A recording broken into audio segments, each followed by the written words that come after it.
Are you looking to become a Tier 1 operator in the gaming world? Elevate your games with Black Site Studio Terrain.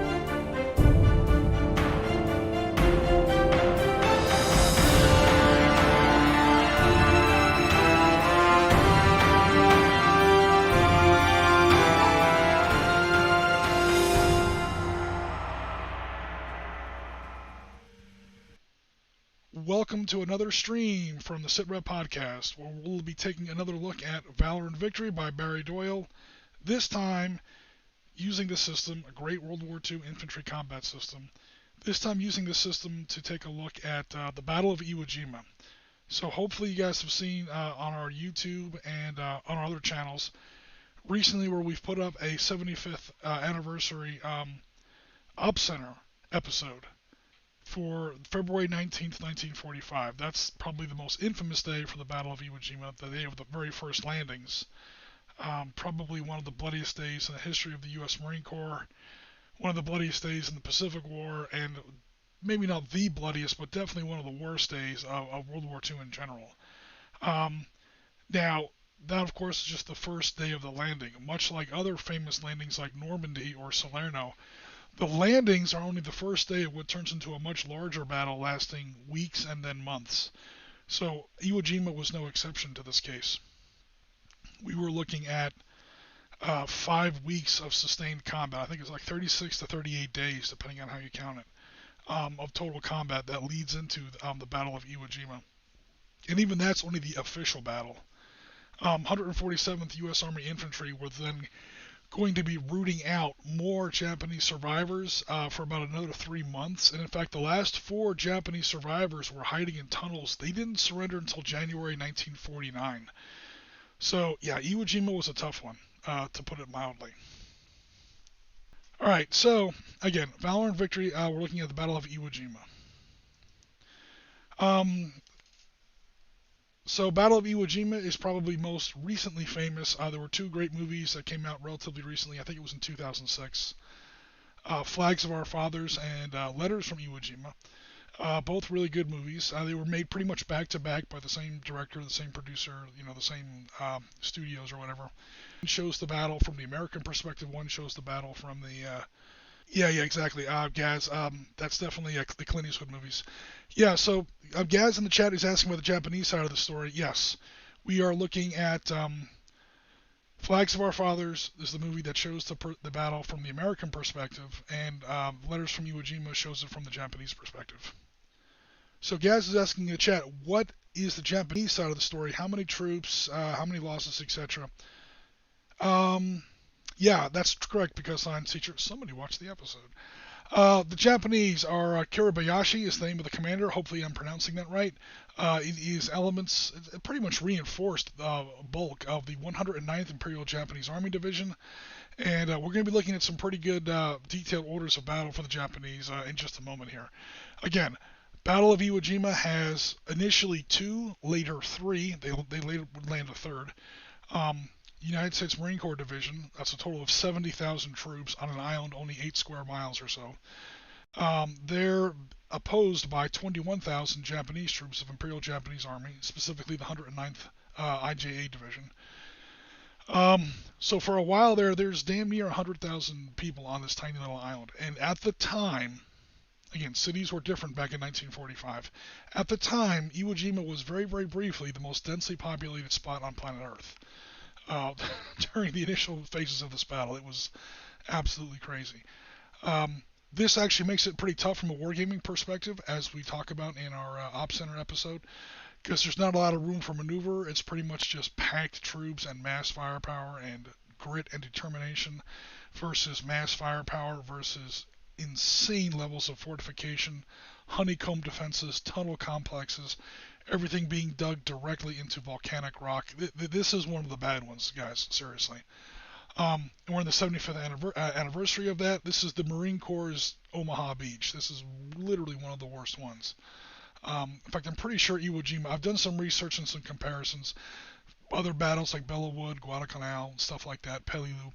I'm pretty sure that Iwo Jima is still the bloodiest battle in the history of the U.S. Marine Corps. And that's a book that's written in blood. So, draw your own conclusions from there.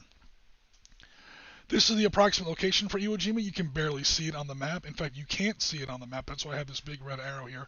Again, a tiny speck of volcanic rock in the gigantic, Pacific Ocean. I won't get too much into the background or the details because, again, I don't want to have like a 2-hour long introduction here. And a lot of that stuff is covered in the Op Center episode. So as far as why it was taken, who was coming here, why the Japanese wanted to defend it so bad, that's all covered in the Op Center episode. Check it out if you're interested. So this map over here shows the initial American landing. So we have the bulk of U.S. 5th Marine Division, I should say the bulk, the leading elements of U.S. 5th Marine Division landing right here, followed by, or I should say alongside, 4th Marine Corps Division landing here.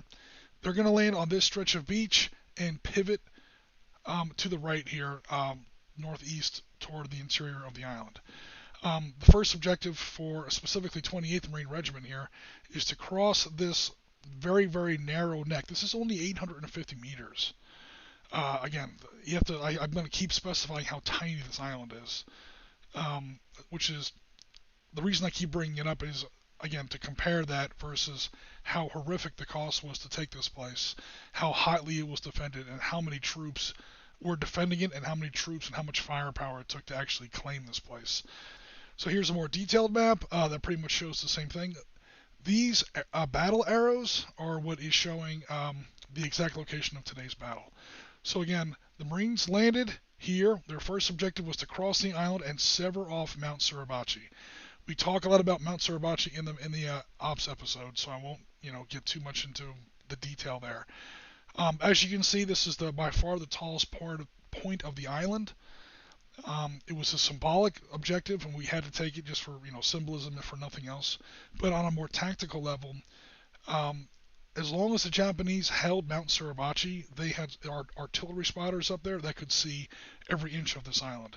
So taking this island was really, really important in terms of blinding Japanese artillery, which, given the fact that they had no naval support or air support, Japanese artillery definitely inflicted statistically the majority, actually the vast majority of Marine Corps casualties on this island. Whatever the Marines could do to shut down Japanese artillery was key. And taking the highest ground on the island, by far the highest ground on the island, was paramount to that. So again, I'm going to buzz through this very quickly here, because again, I don't want a big 3-hour introduction. But we did do some pretty serious research, and we are trying to we're trying to use the Valor and Victory system, we're trying to work within the Valor and Victory system to create a pretty realistic force as far as how a Marine Corps rifle company, how a Marine Corps rifle battalion is actually put together, and then also how well put together a Japanese infantry regiment is put together. Oh, excuse me. All right, so this is the Marine Corps force at the battalion level. There are 3 infantry companies, or I should say rifle companies. The Marine Corps calls them rifle companies. So 3 rifle companies make up a rifle battalion or an infantry battalion. Again, this is 2nd of the 28th, 2nd Battalion, 28th Marines. And these are some of the battles. So we're going to have some flamethrowers here. I tried not to use anything too exotic. So everything's pretty much right out of the Marine Corps Order of Battle. This is F-Series Fleet Marine Force, the actual published Table of Organization, dated 27 March 1944. So this is, actual sourced. And then within these 3 companies, we have this next tab, which is how their companies are put together. Marine Corps units are relatively large compared to most others. Most rifle squads you see in most war games, for instance, they're usually 6 men, 5 men, sometimes you see 8 men. The real number is 9. Most real life, never mind war games, war games are fun and all, but there's also reality. Most real life rifle squads are usually 9 people, which are 2 fire teams of 4, or however you want to call it, 2 half squads of 4, 2 sections of 4. Plus a squad leader of some kind. The Marine Corps adds a 3rd fire team. So the average Marine fire team, or average Marine rifle squad is 13 men. Not 6, not 8, not 9. And then they put 3 of those into a company, 3 platoons, I'm sorry, 3 of those squads into a platoon, 3 platoons into a company, plus a machine gun platoon, and all this support stuff over here. This is where you get your bazookas, ATRL, anti-tank rocket launcher. This is where you get your 60mm mortar section. This is the main character in the, or one of the main characters that you see in the HBO Pacific series. He's actually one of the 60mm mortar guys that's baked into the average, Marine rifle company. So again, there's a little bit to this. Speaking of unit construction, again, buzzing right along. Oh, here's our map. We'll get to that in just a second. But for now, let's take a look at our Marines that we have built for today's game. Again, I know a lot of times we play with Valor and Victory here on the Sitrep is with one of my more modern expansions of the system. Now these are my counters for the most part, not all of them, but these are my counters for the most part. Nevertheless, this is baked right out of the rules, native Barry Doyle, Valor and Victory. This is no crazy or risking any mods, expansions, or anything else like that. This is Valor and Victory used as was originally intended, World War II infantry combat. So we have a company commander up here, all right, Captain Waterman, along with a little bit, one of those bazooka teams we were looking at before. 3 platoon leaders, Lieutenants Pierce, Bergman, and Mace, with Marine rifle squads. Now these Marine rifle squads within the game of Valor and Victory, again, are your usual 8 to 9 people. So they're already wrong. What you would have to do in order to really create a historically accurate Valor and Victory force is either make your own counters where these, firepower values were something like 9, 5, 6 or something like that, or just give yourself more counters to make a true platoon of, with the right number of people in it. 3 platoons, 13 men apiece. We're looking at, what's that, 3 times 13? That's at least 40. By the time you add a platoon leader and then all the people that help the platoon leader, you're looking somewhere in the mid-40s. Here we don't have nearly that many. We have 8, 8, and 8 is 24. Here's another 4 that's 28, and then a platoon leader is 29. So we have 29 troops here where there should be somewhere in the mid-40s. So the way I'm kind of working that is, again, this is like the 5th or 6th day, or actually no, it's not even that. It's the 4th day of the Battle of Iwo Jima. These guys have already been in combat for 4 days. There's already going to be some casualties. Again, these BARs, Browning Automatic Rifles, M1918A2s, are baked into the rifle squads as it is. These are extra bars that are added to each platoon. The flamethrowers are drawn from Battalion S4. We saw those on our order of battle. Along with the company command section has some bazookas that are available. So the company commander passed out some bazookas to help out with today's attack. And then again, every Marine rifle company has a 60mm mortar section, and then that machine gun platoon. And that machine gun platoon has a couple. Again, this is nowhere near full or complete. Number one, the game would be too big, and number two, again, 4th day of the bloodiest battle in the history of the Marine Corps. There's going to be some incomplete units. So long story short, take your first shot. We're looking at a couple 30 caliber machine guns. There's also, again, that's a 60mm mortar. What these light barrages here are off-board support missions from battalions. So these are 81mm mortars. In World War II, most rifle or infantry battalions had what we would call today a light, but back in the day was probably a medium. A medium mortar section. These were usually 81mm mortars, and the British Army was 76mm mortars. The Soviets had 82mm mortars. The Germans had 8cm Granatenwerfers, which were actually 81mm mortars, but that's the whole thing. Long story short, again, I'm going to get everybody drunk today. We're looking at 3 light barrages. These are 81mm fire missions from 2nd Battalion, 28th Marines. From regiment, we have heavy barrages. These are usually 105mm howitzers, again delivered from off-board. So these are coming in right from regiment, 28th Marines. And then we have 2 fighter bomber missions. Those fighter bomber missions are going to be F-4U Corsairs taken off the deck of USS Bunker Hill, one of the hundreds of ships that is floating offshore that continued to bombard and barrage and just generally put whatever firepower they could on this island through the 5 weeks of this campaign. Over here are Japanese. So the actual historical unit that was defending this particular batch, or this particular patch of Iwo Jima, is again a 312th Independent Infantry Battalion, or this is just elements thereof. Elements of 312th Independent Infantry Battalion, 2nd Mixed Brigade, 109th Infantry Division. So again, I've sort of refurbished the graphics on these counters, but the values are all right from Valor and Victory. The only thing I kind of knocked down on the values are the values for the machine guns. I think the original system gives these machine guns way too much credit. They never saw a really big deal as far as advancing their infantry weapons. So their infantry rifles, light machine guns, and heavy machine guns are really, really poor. This is their mortar. It's a 5 centimeter mortar. It's terrible. Their machine gun, the Type 92, that's a French Hotchkiss left over from World War I. And these Type 96s are pretty much inferior versions of the British Bren. And that's all they've got.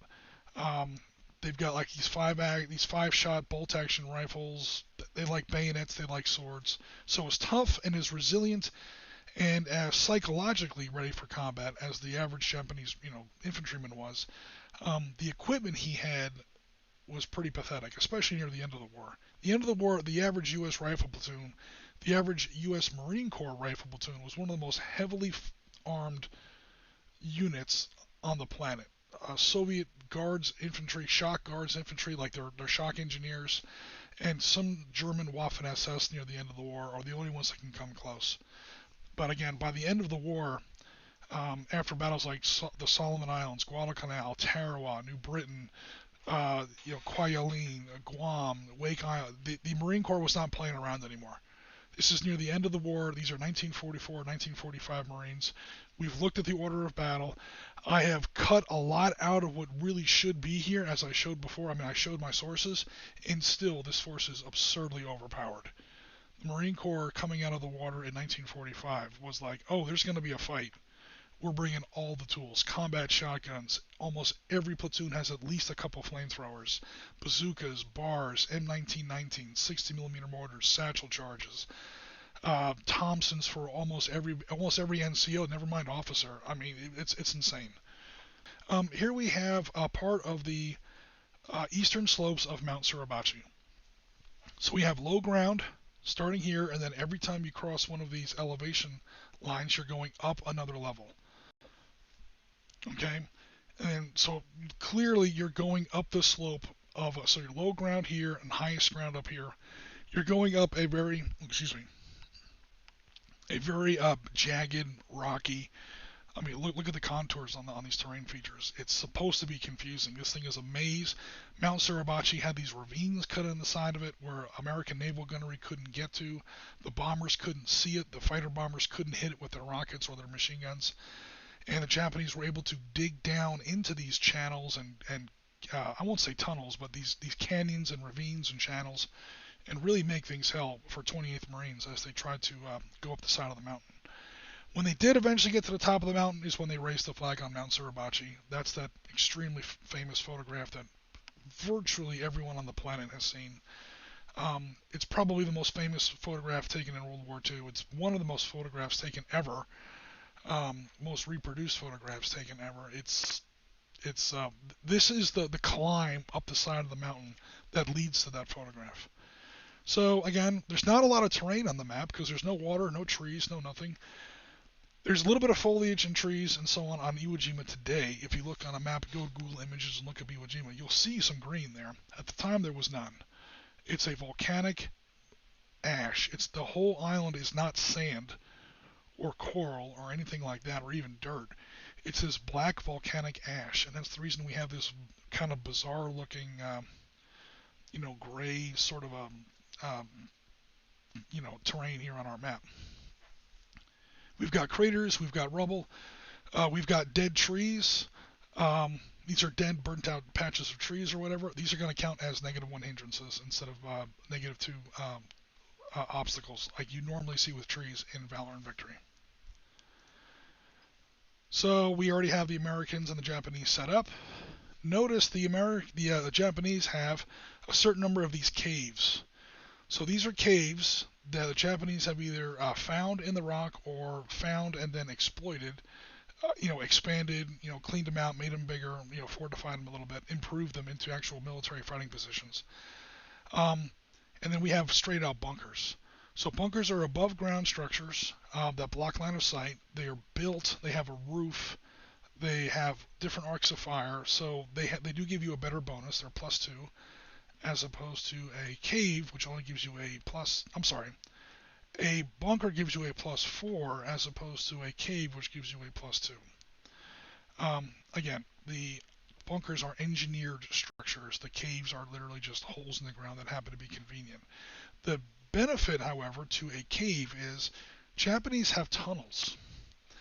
And the way it works in Valor and Victory is Japanese infantry can move between can use the tunnels between any cave and any other cave that's within 4 hexes. And when they're making that move, they are not eligible, or they do not draw opportunity fire. The Americans can't see them, they can't shoot at them.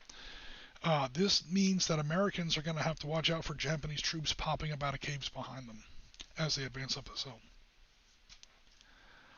Bunkers, of course, don't do that, but caves do. So that's the reason for the 2 different types of fortifications. We have a mix of bunkers and caves. The Americans are pretty much set up in their 3 platoons. Captain Waterman has taken some elements of Bergman's platoon plus his own command section, and he's sort of built his own reinforced squad here / small platoon. So that's the reason there's 4 platoons instead of 3. Again, it's not really that. It's 3 main platoons, and then the captain has sort of built his own little ad hoc task force here. Then we do have Lieutenant Elliott back here with all the support stuff. He's got the 2 sections of the 2 sections of 30 caliber machine guns. He's got the 2 bazooka teams. He's got one of the no bazookas in there, but he's got 2 machine guns in there, and he's got that mortar section in there. And out of that, we got flamethrowers and bazookas and all these Marine assault platoons. So we're gonna see how it goes. So what's going on, Mr. Ralph? Welcome to the stream, sir. Cool. And LSR's joined us. Hello, good morning, LSR. Yeah, it's already, Monday morning where you're at? Cool. Thanks very much for coming by, everybody. So if everyone's still awake, let's go ahead and get started. So again, this is going to be a solo game. We're just going to demo our way through a couple of the turns here and see where we wind up. So here is the turn sequence for a game of Valor and Victory. You have a command phase, you have a fire phase, movement phase, the enemy shoots back. Any assaults that the attacker wants to do, you do now, and then you do an after action, rally units, and take care of, after action stuff, fittingly put. So let's get started. We will begin with the American. Okay, the Americans are the attackers. The Americans are going first. They have 6 turns to take 3 of the 5 of these objectives. 1, 2, 3, 4, 5. Here's the 5th one up here. This is the one that leads towards the top of the mountain. Mount Suribachi, raise that flag. E Company, 2nd Battalion, 20th Marines. These are the guys that actually raise that flag.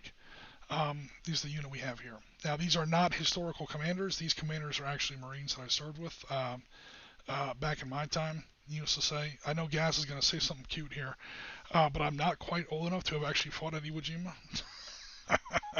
If I was in Iwo Jima, I would not be here talking to you guys now, I promise you that. No, I'm just kidding.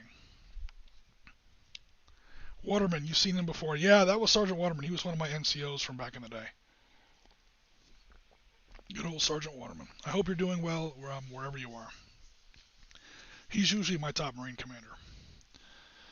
Ironically, he has served, quote unquote, in now Valor and Victory World War I, Valor and Victory World War II, all 3 periods, and Valor and Victory Vietnam.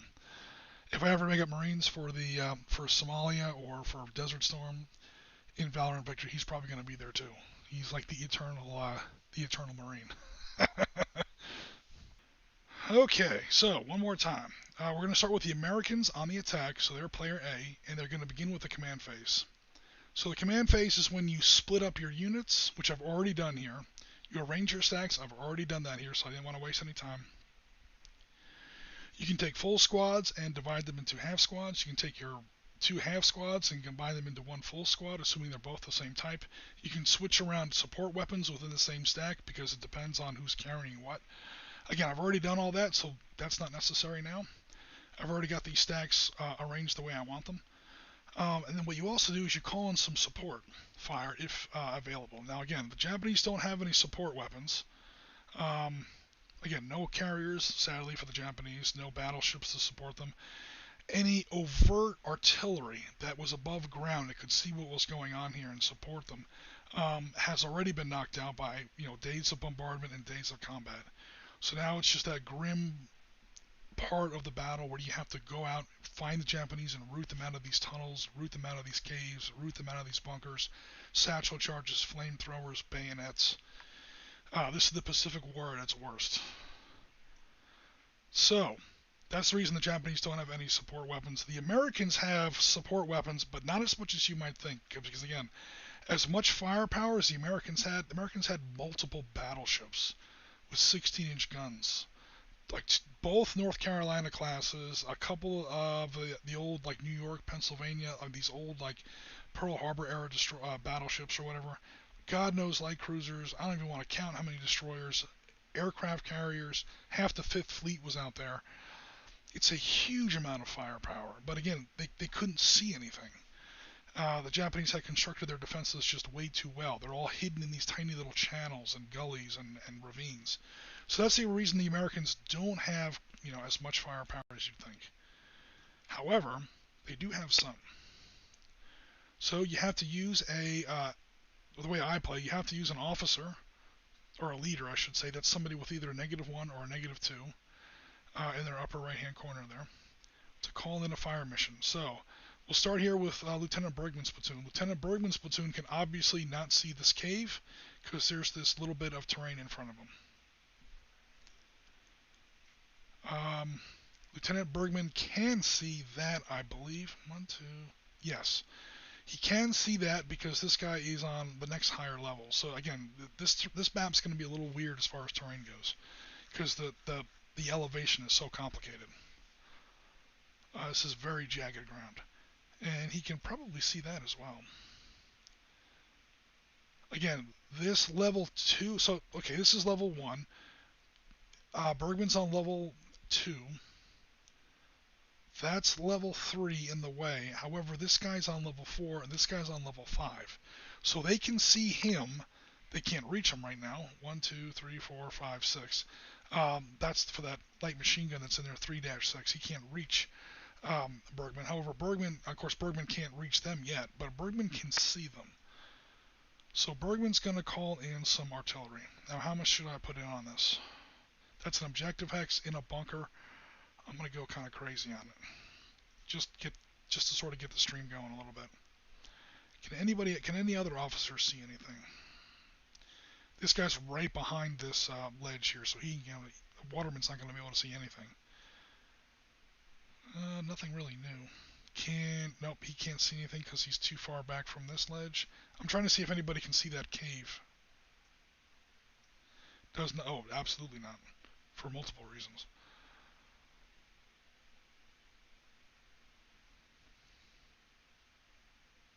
Alright, so let me go ahead and just stick with that for now.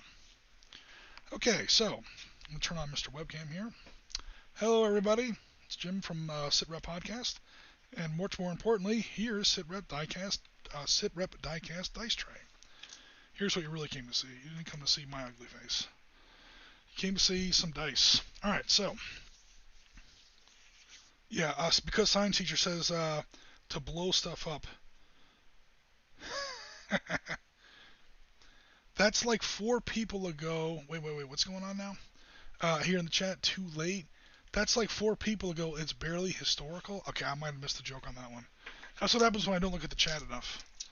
By the time I hear the joke, it's like 5 minutes ago, and now I've lost track of what the joke was. Yes, so because science teacher suggests it's time to blow some shit up. All right, so we're calling in a fire mission.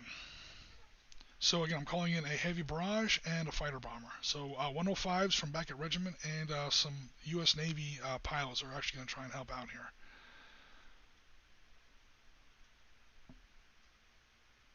Oops. Okay, here's the chart. I was wondering where the hell my chart was. Okay, so support mission die roll, rule 21.4. So I have to hit 4 or less will actually hit the target. So I have to roll once for both of my fire missions. Here's the heavy barrage. Heavy barrage hits on a 3. Let me adjust this camera here so you can see things a little. You can see a little bit more of the box. Okay, so that hits on a 3. The heavy barrage hits as it was expected. Then the fighter bomber mission as well. Come on, 4 or less. A 6. Okay, the mission, the fighter bomber mission missed. The fighter bomber mission rolled a 6, which means it scatters 2 hexes. So 1 through 4 is a hit. 5, it scatters by 1 hex. 6, it scatters by 2 hexes. So north is 1, 4, 1, 2, 3, 4. The fighter bomber mission, friggin' Navy, winds up dropping its napalm there instead of where it was supposed to. So that happened. Fortunately, there was no friendlies there. So that's pretty much a wasted fire mission. However, the heavy barrage did hit. Very happy to say. Heavy barrage, we're going to use this row right here. This orange table. The bad news for me is that he is, oh, I'm sorry, wrong target X. He is in a bunker, and that gives a +4 bonus to the defense. I have to add 4 to my roll. Valor and Victory is one of those games, everybody, where the lower the roll, the better it is. So, Power Mr. Webcam, unfortunately, I do have to add 4 to this roll. And I get a terrible roll on top of that. That mission didn't do squat. God damn it. Alright, so if we look at this chart here, Heavy Barrage is the 41 plus. I rolled an 8. Then I had to roll, I had to add 4 to that for his bunker bonus. 1, 2, 3, 4. That gave me to 12. As you can see, 12, a result of 12 plus on 2d6. Even on this most powerful column that the chart has, or I should say row, this most powerful row that the chart has, is still no result. That was bitterly disappointing. So we dropped in a lot of firepower, and it didn't do nothing.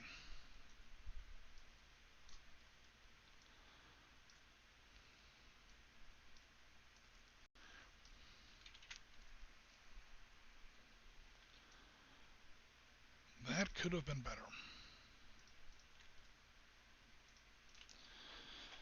Alright, so that's it for that.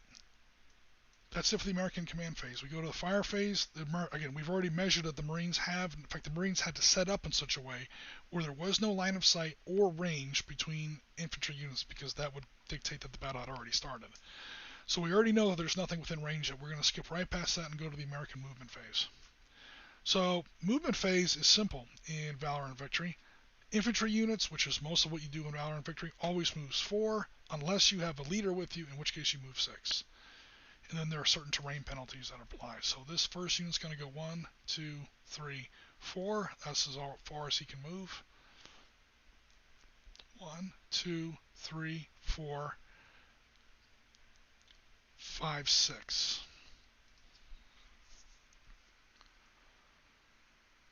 Make sure nobody can see me. Make sure that terrain is safe before I go there. We are now entering a near maze of... okay, that unit can see me, but he's going to have to pay a penalty for shooting through this, or for shooting right past this. I have partial cover, is the long and short of it. So do you guys really care about the rules, or do you guys just want me to play and like go through it? I mean, if you guys, a lot of people in the chat have already actually seen this game or even played this game, so I feel like I'm probably explaining things that have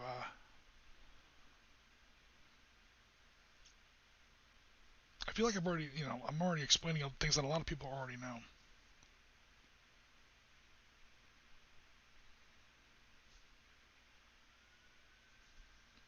Alright, 1, 2, 3, 4, 5. 1, 2, 3, 4. Actually, I have to go up a hill, so it's 1, 2, 3, 4, 5. Whenever you change elevation, up or down, you have to pay 1 extra movement point.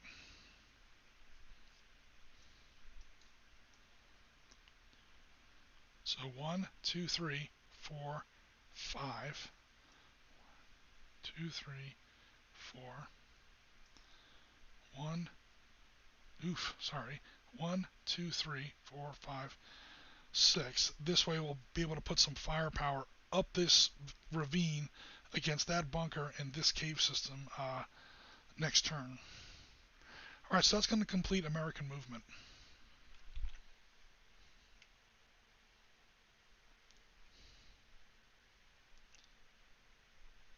Oh, Laughing Boy's here. Gaz says, what rules, right? What rules? Hey, this is the first time we're actually playing Valor and Victory according to the original rule set. We're not playing one of Oriskany's Madcap expansions. I got an idea. Let's take a game written for World War II and use it for 1993 Somalia. What could possibly go wrong? Okay, we're going to get bloody, and we're going to get bloody fast. Alright, so Jen asked us before to quote, blow some shit up. It's time to blow some shit up. Yes, indeed, Piotr, that was indeed a historical result. A disappointing result, but a historical result. Okay, so the Japanese are going to use what's called defensive fire or opportunity fire. Actually, those are two very different things in Valor and Victory. Opportunity fire is when you are... actually, you know what? Hold on a second. Never mind, it's too late. So yeah, here comes some Japanese opportunity fire. Opportunity fire is the fire you take when the enemy is moving. And there are penalties and bonuses you get for that. Usually when you're moving, you are much more vulnerable because you're up and running. Whereas an infantry unit in World War II that is sitting still in combat is assumed to be either sitting down, laying down, on prone, taking advantage of some kind of cover, even if it's only a slight ripple in the ground or something like that. So when you're shooting at an enemy that's moving, contrary to what logic might suggest, a moving unit is much more vulnerable than a stationary unit, because a stationary unit is assumed to be taking some kind of protective cover. No, unfortunately for these Marines, they're all moving because they're about ready to assault this cave complex here. So here comes quite a bit of gunfire here from the Japanese. So, oh no, is Waterman about to get wiped out here? Well, let's see what happens. If this might be a short stream, everybody. All right, so this Japanese unit here is going to go ahead. Let me zoom in a little bit. Laughing Boy, welcome to the stream. Yeah, the bounding rhythm of the U.S. Army. Well, Gaz, this one's going to be, I'm up, I'm moving, they see me, they just threw a satchel charge at my feet. So, okay, let me pull this apart so you can see what's going on here a little bit. Okay, so in this cave complex, we have a small Japanese fire team of 4 men. He gets 2 points, or they get 2 points. There's a Type 96 light machine gun in there, so that's 4 points. He's going to throw his one and only satchel charge. The Japanese army on this table has 1 satchel charge. He's going to use it up now because he wants to do some casualties. That gives him a one-time attack of 16. Ouch. So it's 4 plus 16 is 20.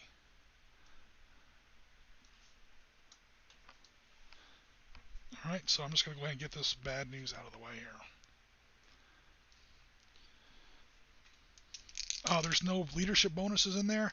It is point blank opportunity fire, so there's going to be a -1. Oh, let me get Mr. Hold on.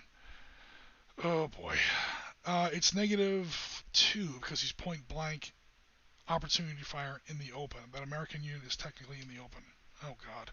So it's going to be 20, and the Japanese get to subtract 2 from this roll. And of course they roll well. So that is 6, that becomes a 4.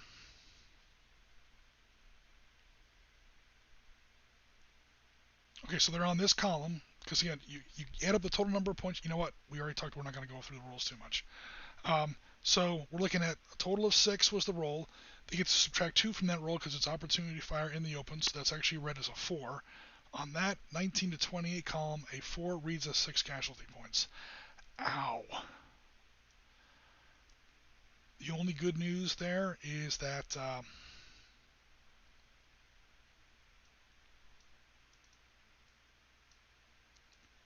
what was I going to say? I'm just going to go ahead and do I want to do that?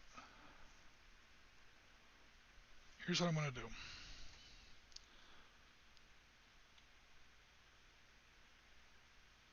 Wipe him out. in exchange for 2 half squads. Pretty much I'm going to knock that full squad down to a half squad.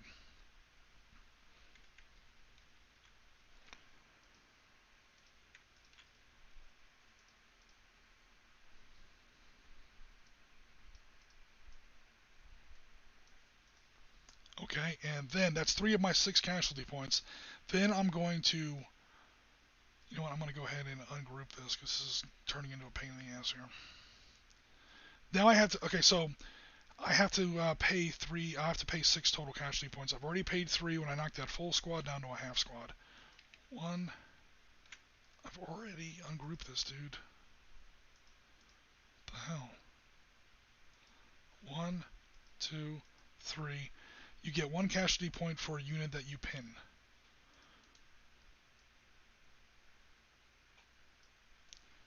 So the bazooka gets pinned with the guy. So I took 3 casualty points in actual deaths or whatever. You know, I knocked that full squad down to a half squad. That was 3.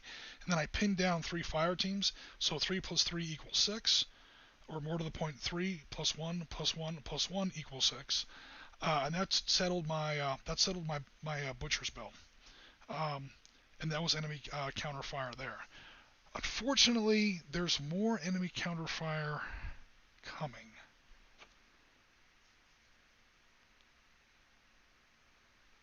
Or is there?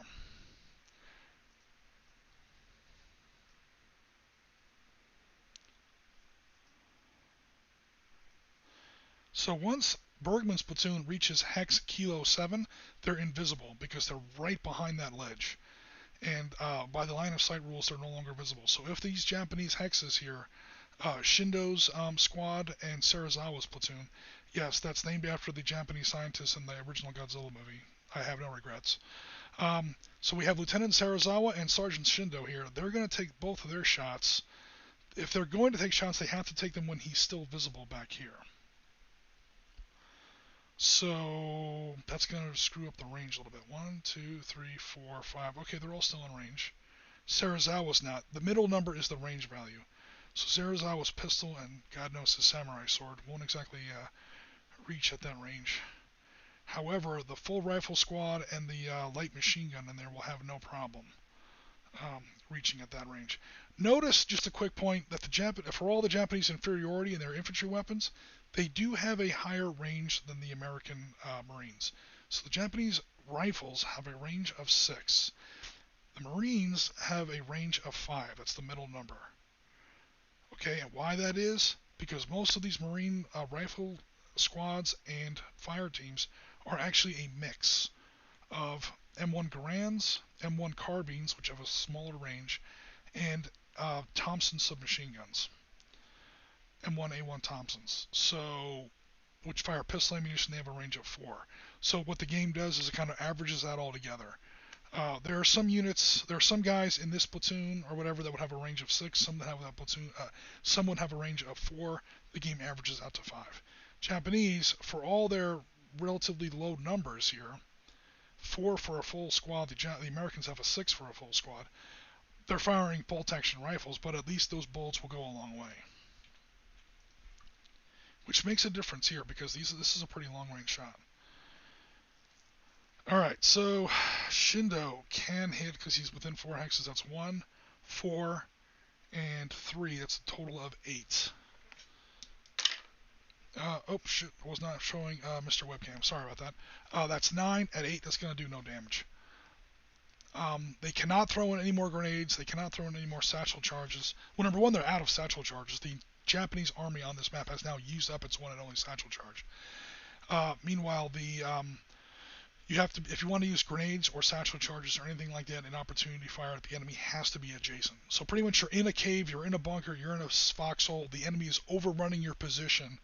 You pull the fuse in that satchel charge, you throw it over your head, you get down to the bottom of that fighting hole, you hold on to your ankles, and you wait for the world to stop throwing up. And then you pop up and you hopefully can machine gun whoever's left. That's how satchel charges work in defense. That's what this little heroic fire team did. They pretty much pinned down Waterman's whole platoon here, killed some of them, pinned down the rest, and we'll see what happens. Meanwhile, Shindo here, being much further away, despite the fact he had much heavier weapons, wasn't able to do very much. Sarazawa has sort of the same chance, except Sarazawa himself cannot help. He only has a range of 4, so it's up to his full rifle squad he has in there and another Type 96 light machine gun. So that's going to be 6 points. He does get to add his penalty, or not his penalty, his leadership bonus, -1. So it's 6 points. Subtract 1 from the roll. He's on this row. He gets to subtract 1 from this roll. I will remember to turn on Mr. Webcam ahead of time. He rolls a 5. Again, he gets to subtract 1 from his roll. That becomes a 4. That's 4 more casualty points. Good grief. This is Iwo Jima.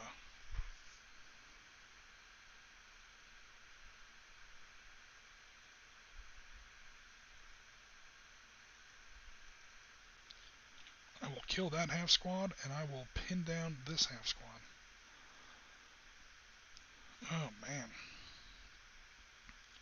Okay, now I'll complete that team's movement.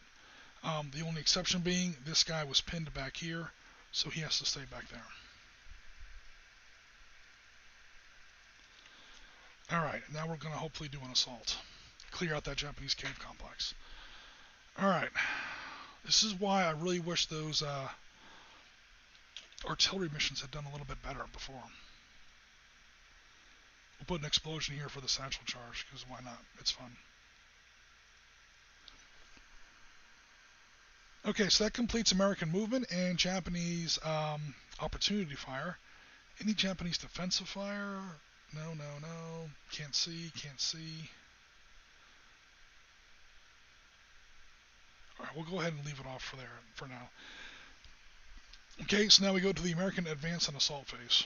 So every infantry unit I should say, can now move 1 hex. Ooh, I will not do that because that just means he will blast me on his fire phase, so he'll take cover a little bit.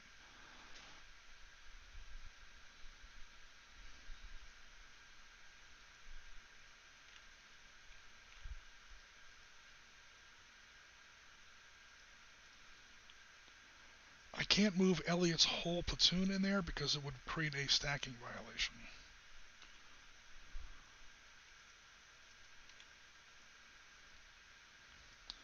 But I want at least 1 officer up there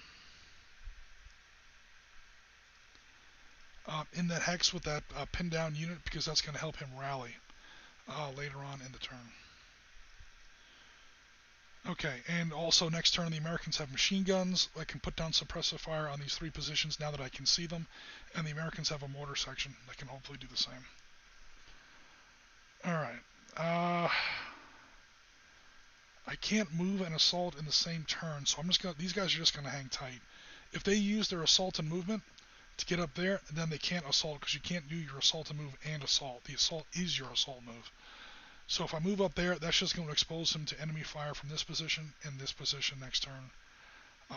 Again, the next turn coming up is obviously the Japanese turn. I don't want to do that. So, yeah, that's going to be that. It's be very, very unwise for me to move anyone from Mace's platoon. So Mace's platoon up there in the north is just going to hang tight for the minute. Okay, so meanwhile, we are looking at the end of the turn down here in the south. Waterman can't do anything. He's just pretty much going to try to rally his own guys. Elliot's too far away. He's, no enemies adjacent to him. He's going to be trying to rally his own guys. Bergman is going to lead what's left of his platoon into that cave complex and try to root them out. I don't think he's going to have too much of a problem here. This guy has already used up a satchel charge. He's going to use up another grenade. You can use up 1 explosive weapon, like these expendable weapons. Expendable weapon in Valor and Victory is the one that has this little black X in the corner. What units is the American again, Jim? Oh, smile at me now. Okay. We are talking about E Company, 2nd Battalion, 28th Marines. And I only got it because I have it written down right here in front of me. I'm really embarrassed. I should totally know that. That's one of the most famous units in the history of the Marine Corps, and I keep botching their name. So anyway, back on track. This guy is going to throw another one of his grenades. Again, you do have a finite number, and the Japanese are using them up. Okay, and the Americans are going to have 1, 2, 3 infantry units in that hex. Do I want to use up 3? I don't know if I have to. Why? Because the Americans have a flamethrower in that squad. Bergman. Burn them out of that cave, Bergman. Burn them out of that cave. Okay, so right now the Japanese have 4 points in there. 2 for the half squad and 2 for the light machine gun. I have to get as many points as I can in there as the Marine player to try to get the best odds I can. So 1 plus 6 is 7, 12, 14. I'm already at 3 to 1. And I have a -1 leader.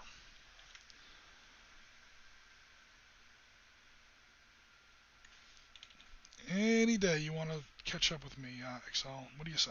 There we go. So where's the assault table? I'm already at 3 to 1. I have to roll a 9 or less. You know what? I don't trust my dice. I'm going to throw in a couple of regular grenades.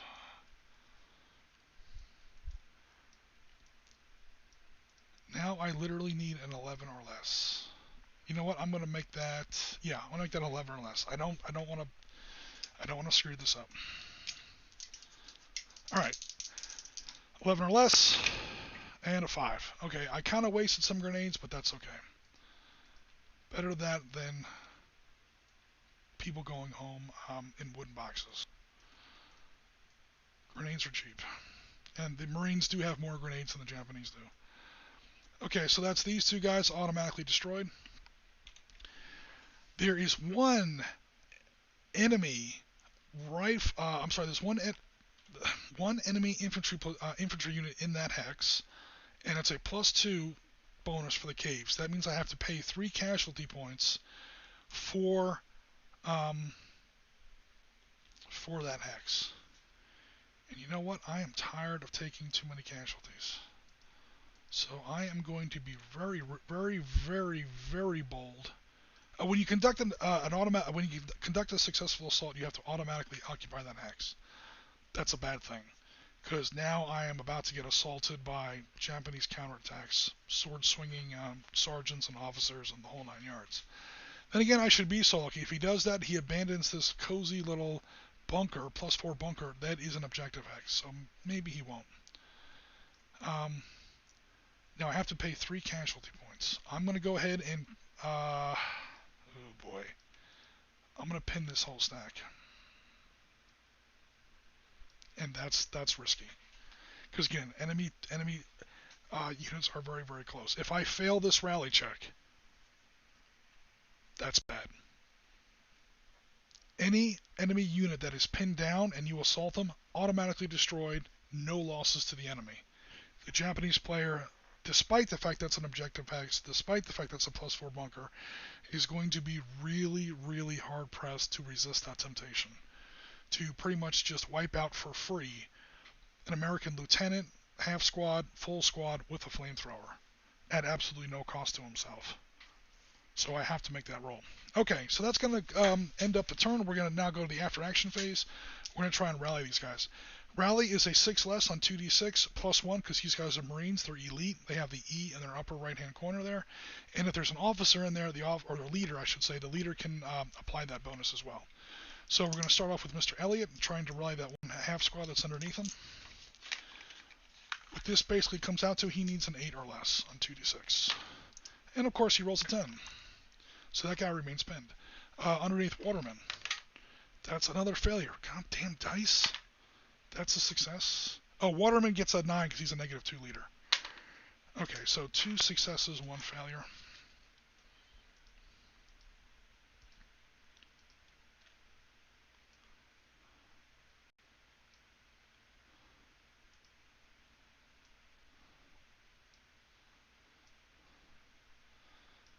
Alright. And now we go to Bergman. 4, success, the other one. A 9, 1 failure, 1 success. Oh, Bergman himself, sorry. Bergman also makes it. When Bergman himself is pinned, he does not get to add his leadership bonus to the rally check. Now, the guy that failed by a lot. The guy that succeeded by a lot. So I'm not going to worry about that. It didn't affect the game. But for correct game purposes, There we go. Bergman does not get to add his -1 to that rally check because Bergman himself is carrying the flamethrower. What the heck? Oh, there was only 2 units in there. Uh-oh.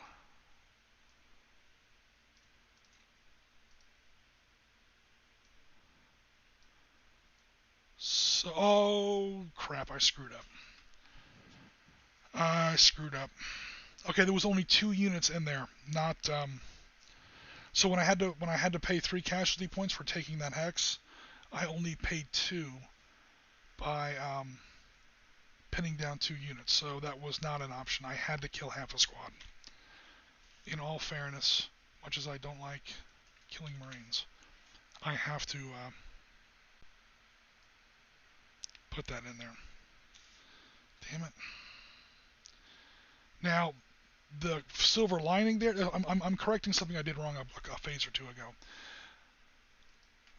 The silver lining there is that by killing off that half squad, that accounts for my 3 required casualty points to take that cave complex.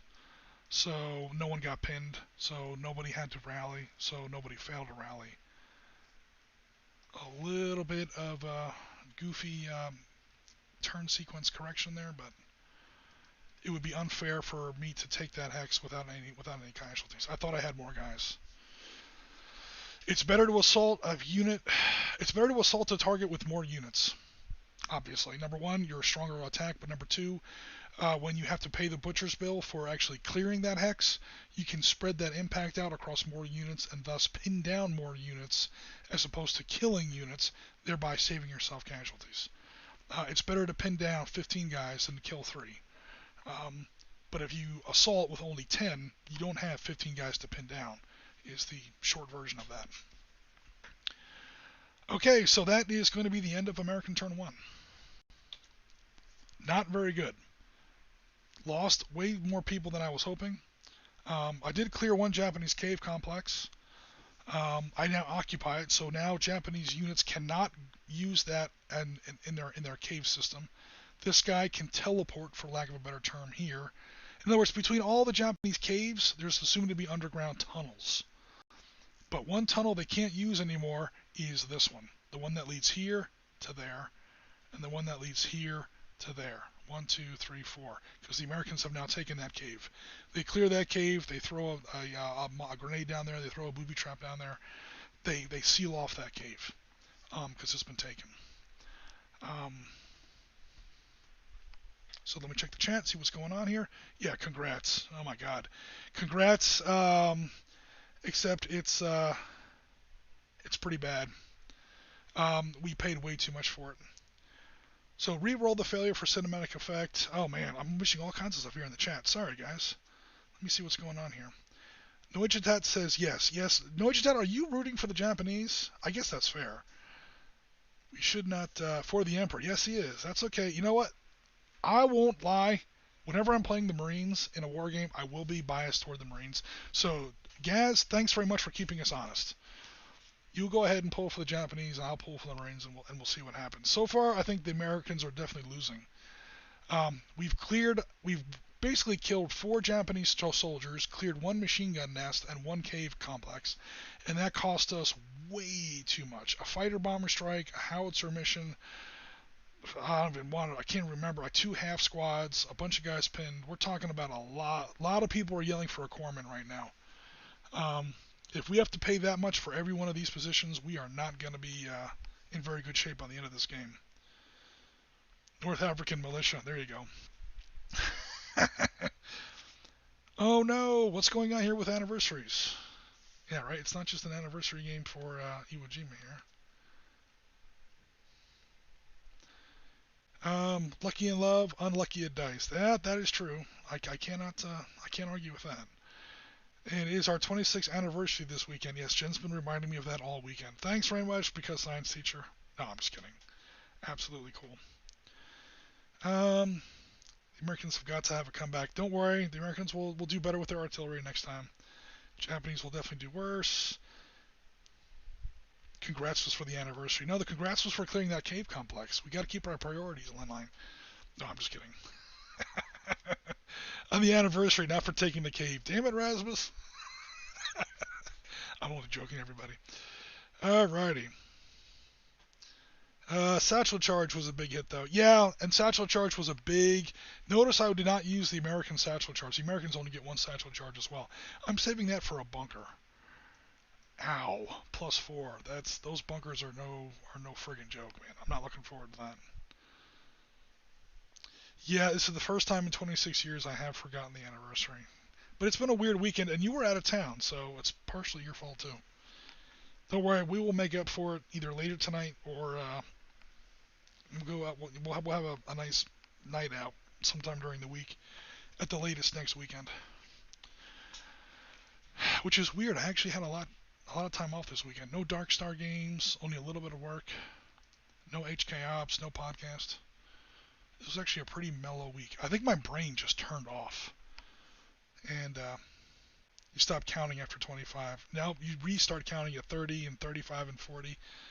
You start doing all the even numbers, or not even numbers. You know what I mean? All the milestones. Oh God! Now comes the Japanese turn. Oh no! Oh no! Okay, so Japanese turn. We begin with command phase for the Japanese. Turn 1. Do the Japanese want to split up any squads? They have nothing to rally, so no worries there. Do we rally? I'm sorry, do we split any teams? No. Everything's fine. I like the way the Japanese are set up. They're set up for defense. Cool. Fire phase. Yes, the Japanese will take a fire phase. They have many lines of sight. Many lines of sight. We have this shot. We have that shot.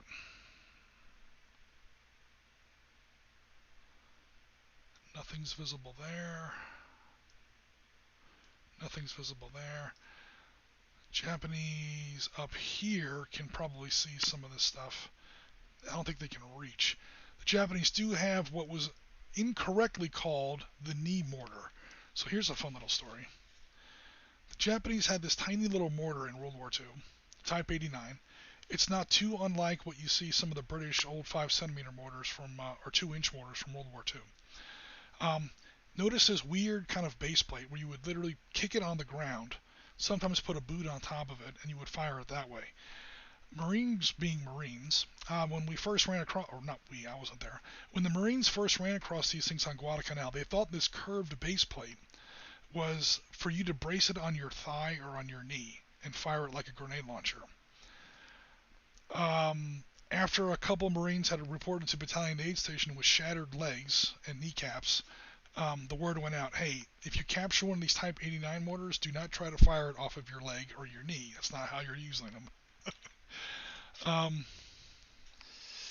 Yeah. What do you want me to say? Sometimes the Marines will do something a little silly. But the range on that is only 7. 1, 2, 3, 4, 5, 6, 7. It's way out of range for anything that they can see. So it looks like just those 2 stacks. The one problem with the defense in depth is that sometimes the enemy, especially if the enemy can use terrain to mask his approach, like the Marines are trying to do, albeit not entirely successfully.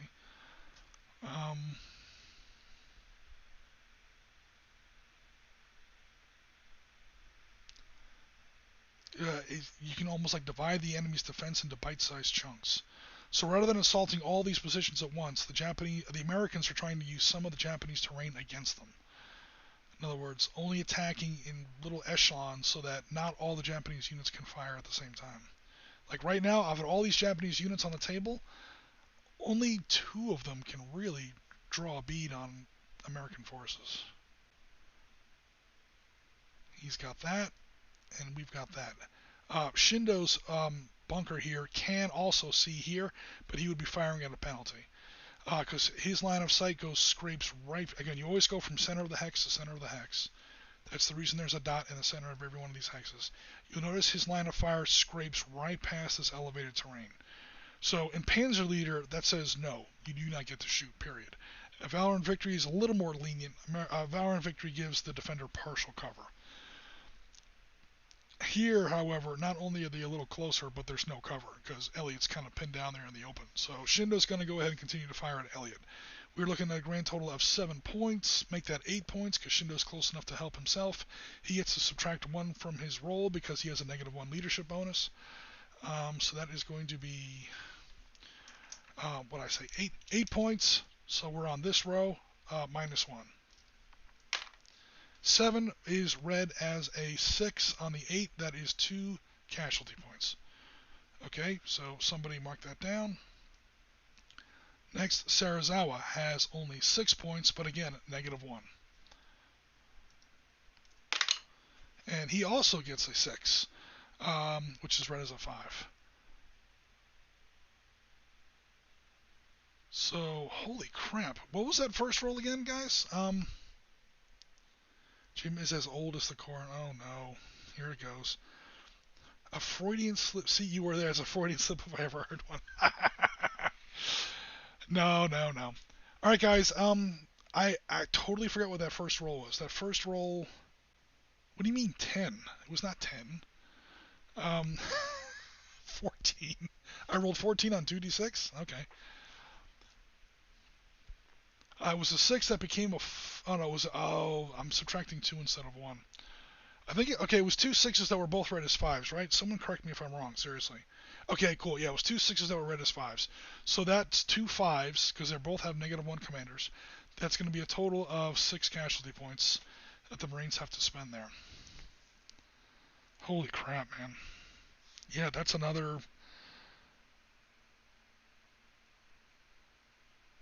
I'm going to go ahead and kill this pinned platoon.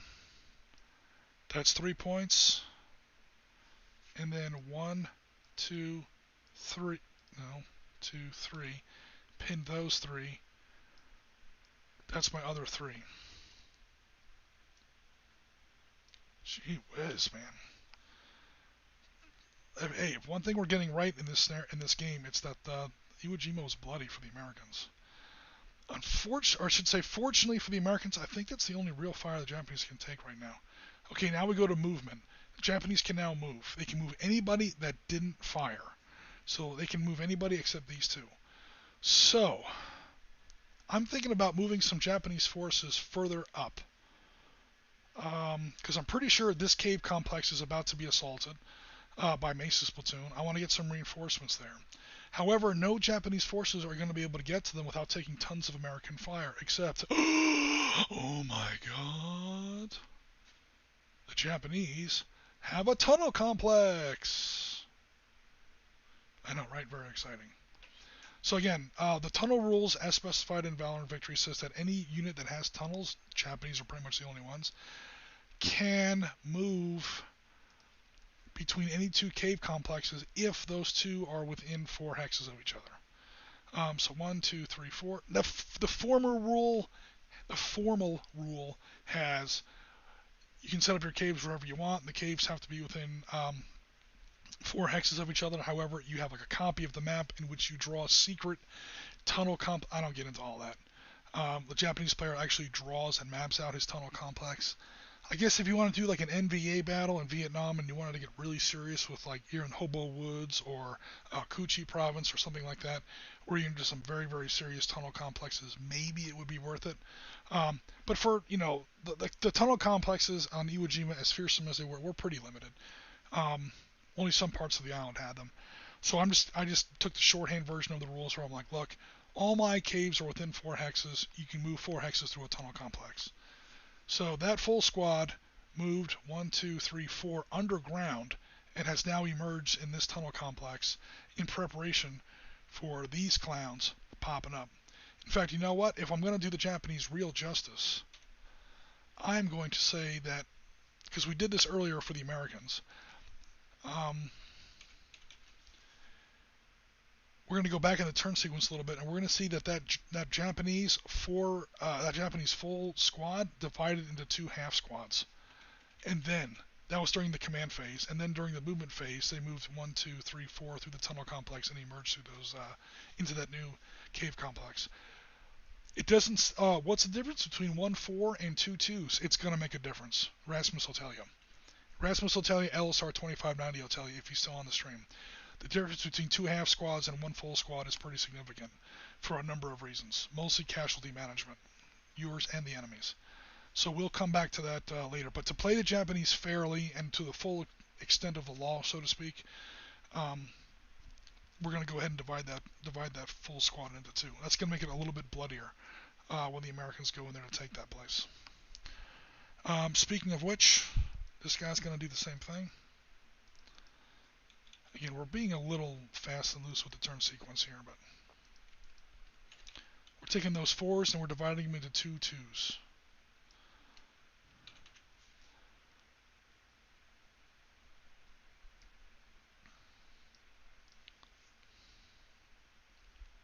Alrighty.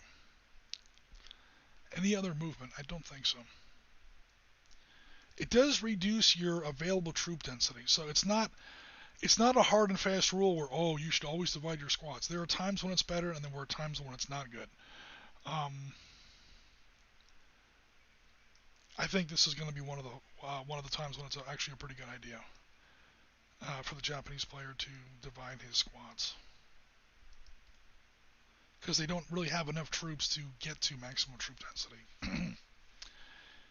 And now I'm getting a little too anal retentive with the neatness of my stacks. I shouldn't do that, because you guys did not log on to watch me arrange counters. Okay. Any other Japanese movement? I think we're good for that. Japanese, American defensive fire. So the Americans now get to shoot against anything that they have line of sight on. Unfortunately, the only Americans that really had line of sight are all pinned down. So they won't be, technically, this guy does have a mortar. He can shoot straight up that hillside and bombard one of these, either that tunnel entrance or that bunker. It's a terrible shot, but I'll take it, just because why not? A 10, that's definitely no effect. The Americans can't roll to save their ass today.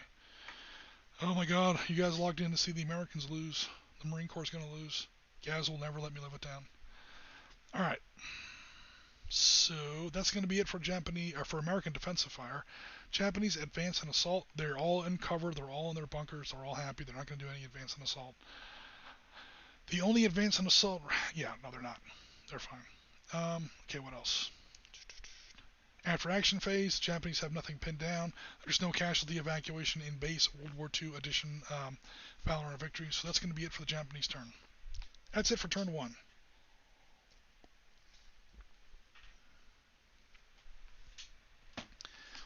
Yep, and Rasmus is still working on his pirates.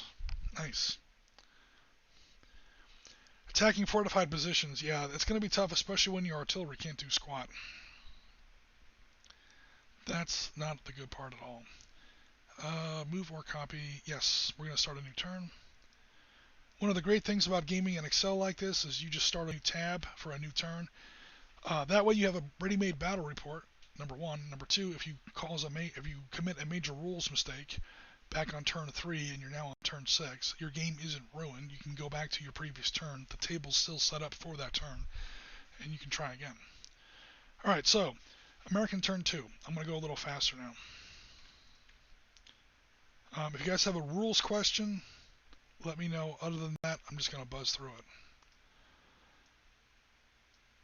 Alright, so beginning of the turn, all units rally. That's it for command phase. Cool. Fire phase. Oh, that's not it for command phase. Sorry.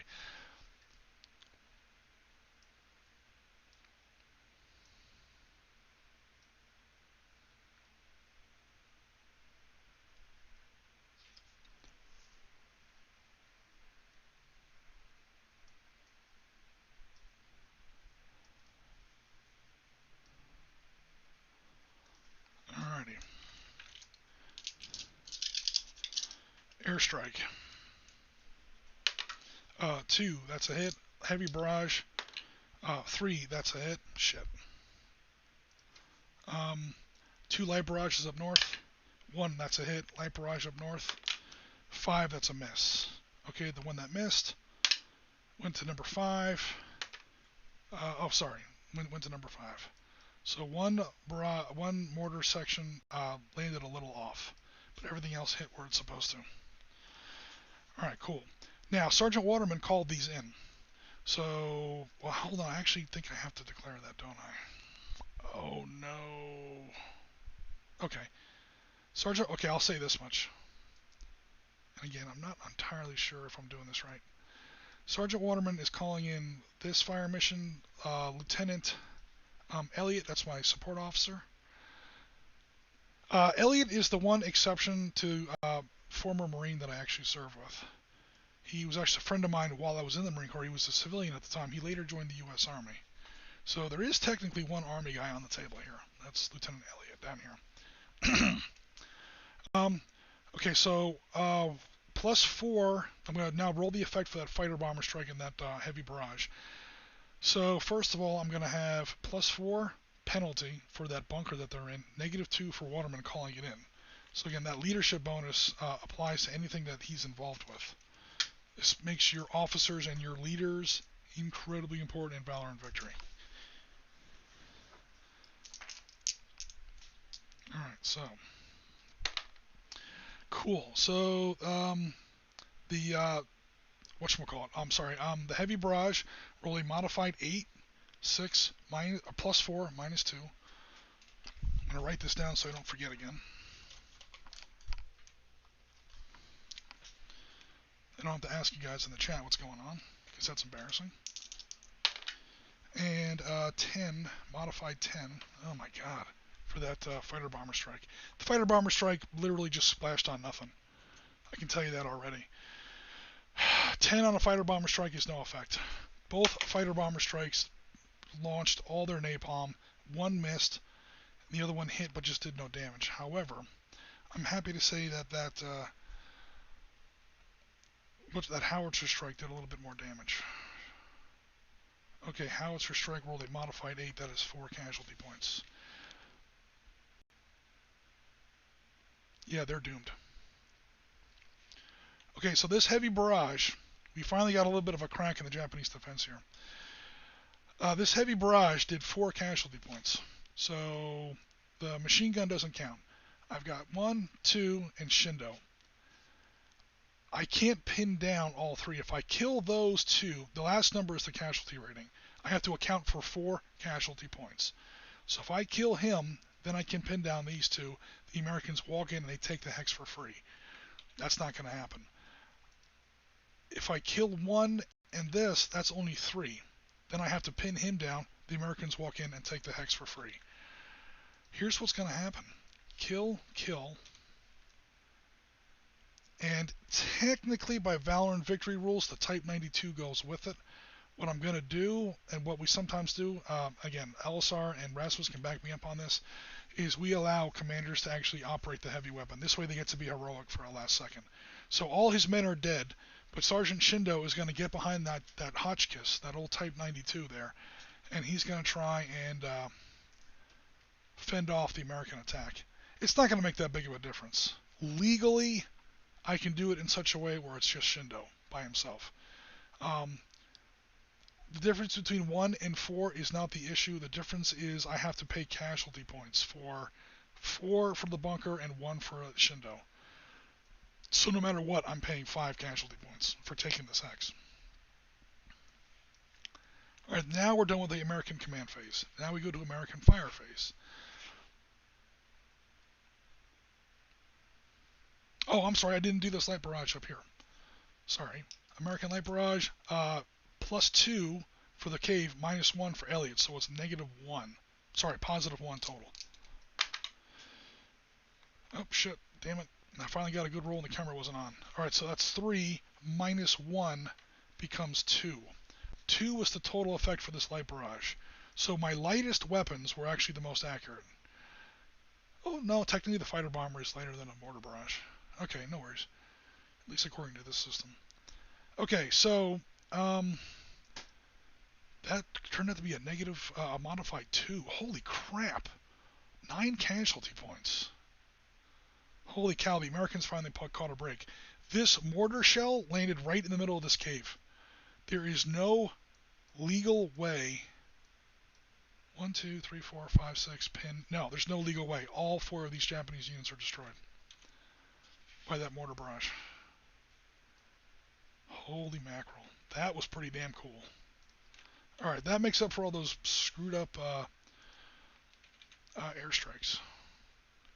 That went right down the pickle barrel. Awesome. Alrighty.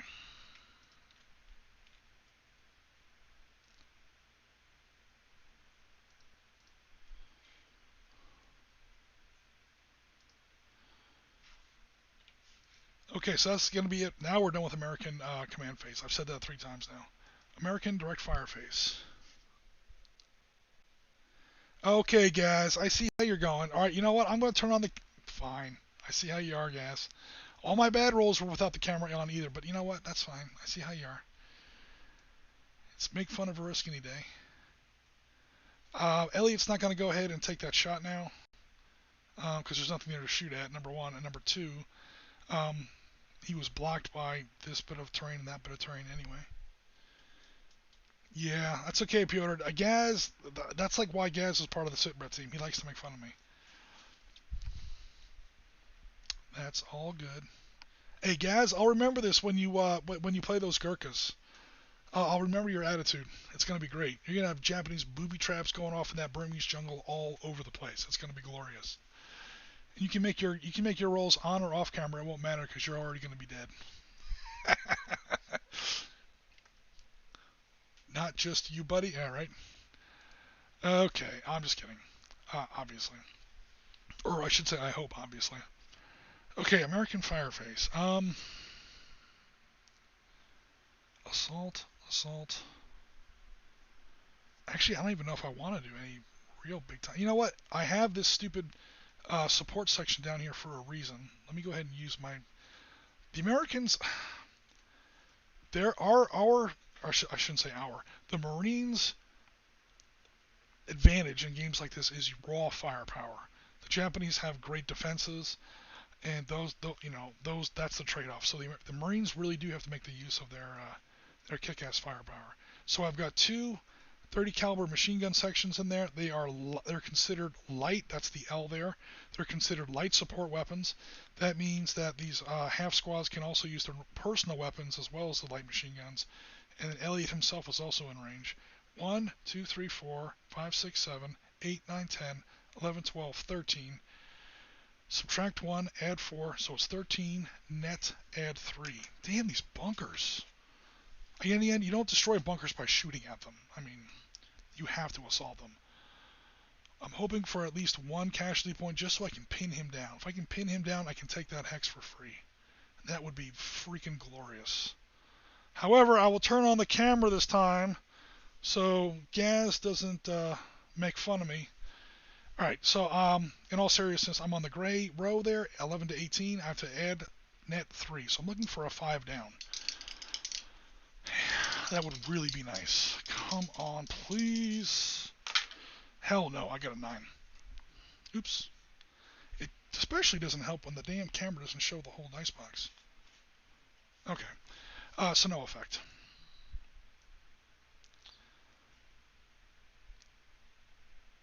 Alright, so I think that's going to be it for...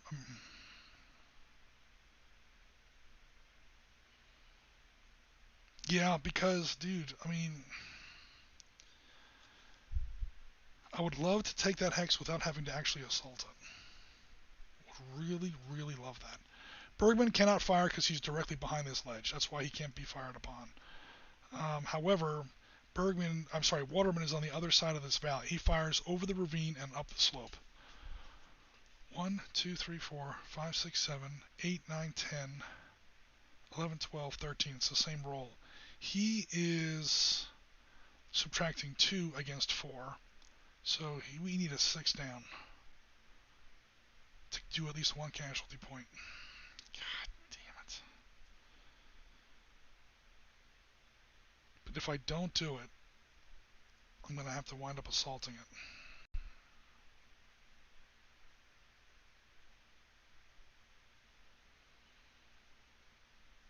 I'm going for it. Oh, I'm going for it. Oh, Waterman, please. Sergeant Waterman, do it, please. Hell no with a 7. I missed it by 1. God. Ugh. All right. A 7 plus 4 minus 2, that's net 2. That 7 becomes a 9. A 9 on the 18 table is barely 0. If I had rolled a modified 8, in other words, if I had rolled a 6 down, that would have been 1 casualty point. He has no choice but to pin down Shindo, and then Bergman can assault that platoon for free. Or can assault that position for free, but it didn't happen.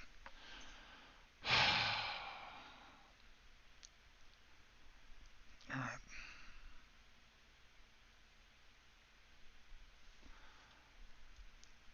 This mortar team is going to continue its firing. It's not going to drop an actual bomb, though. It's going to drop. I'm going to stop being stupid. When in doubt, smoke them. So this mortar section drops the smoke screen there. Poof. That's its fire phase. Okay, that's it for American fire phase. We go to American movement phase. Mace, you got the order. 1, 2, 3. Now, you'll notice that when Mace takes that god-awful amount of opportunity fire he's going to take, he is going to A, be in craters, that's a +1, and then in the smoke screen, +2. So this guy cannot fire at him, doing Japanese opportunity fire now. There's going to be some opportunity fire here, and there's going to be some opportunity fire here. Okay, Shindo's going to wait till the absolute last minute so he can throw a grenade in there. Because he's Shindo, and that's just how he wants to be. Okay, so first we're going to do, who is this, Sarazawa? First we're going to do Sarazawa's attack. So Sarazawa is close enough where he can actually help out. So that's 1, 2, 3, 4, 5, 6, 7. Opportunity fire in the open, because in J4 he's in the open. That gives him a -1, -2, because again he gets a -1 for his own skill. So it's a total of -2 bonus for the Japanese. He's shooting through a fresh smoke screen. Remember that was a +2 cover bonus. So those two penalties wash out. -1, -1 versus +2. It comes out in the wash. We're looking at 1, 2, 3, 4, 5, 6, 7 at no penalties, no bonuses. So again, on the white row here, 5 to 10, turn on Mr. Webcam so Gas doesn't make fun of me. We're now rolling this on no penalties. 10, Japanese counterfire has no effect. Oh my god, the Americans got away with something for a change. Okay, so that's it for him this turn. Shindo is now close. He has that Hotchkiss, which again, I'm cheating to allow him to use that Hotchkiss, but how cool is it? It's totally cinematic and worth it. He's literally the last man standing. Here's my boy, Sergeant Shindo. He's like, yeah, for the Emperor. He is firing that Hotchkiss heavy machine gun while throwing grenades, standing on the corpses of all those men. He is making his heroic last stand. He's literally going down the way every Japanese officer wants to go down. Japanese officer or NCO. Again, he's a -1, so he's some sort of leader. I keep calling them officers in these streams. It's a leader, a sergeant, a really good corporal. Hell, he might just be a badass private. Gaz will tell you, anybody who's just that natural-born leader can, according to the game, qualify for one of these negative penalties. Those natural battlefield leaders. So he's the only one left. He's got that Hotchkiss machine gun, and he's got grenades, and he's doing what he can. So it's -1 for his command. Okay, I'm going to count this on the actual camera because this is going to be very complicated. Alright, so Shindo's bonuses. He gets, I'm just going to use dice. He gets -1 for his command bonus. He gets -1 for his grenade. He gets -2 for taking opportunity fire against an enemy target point blank range. So Mace is literally jumping into his bunker as he fires. Alright, so he's firing at a total -4 bonus. The Americans get +1 for the craters that they're in, and +2 for the smoke screen. So what all that washes out to is Shindo is firing at -1 bonus. Again, low numbers are good in this game, so you want negative numbers. Negative numbers are bonus, positive number is a penalty. So, he is on the very smallest row here, 1 to 4. And again, I had to cheat to even get him that. Okay, this is why I kind of wasn't very worried about it. You'll notice, by the strict rules of the game, Shindo should be in there by himself without a heavy machine gun. However, we're letting him use that heavy machine gun. That's how Advanced Squad Leader does it. That's not how Valor and Victory does it. The men are dead. The gun is still there. Other people can pick up the heavy machine gun and use it. Again, it's purely cinematic, because whether he had 1 or whether he has 4, he's on the same row anyway, so who cares? So why not be cool about it? So he's got his grenade, he's got his heavy machine gun, he's firing on this column, and he gets to subtract 1 from his roll. As much as I want the Marine Corps to win this game, I actually hope Shindo does well, because this is the end for Mr. Shindo. Let's see if he takes anybody with him. Here we go, subtract 1 from this roll. He does! Shindo goes down swinging. That 4 becomes a 3. That is 4 Marine Corps casualty points. Oh my god.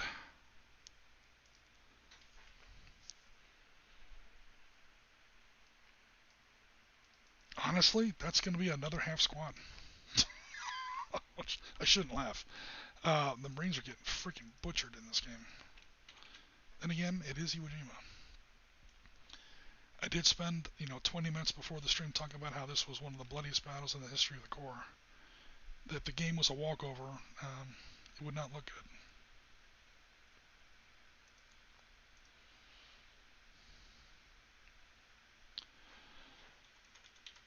So, that was a modified 3. I have to lose 4 casualty points. That was only 3 casualty points. Then I'll pin down that half squad, and that counts for the 4th total casualty point.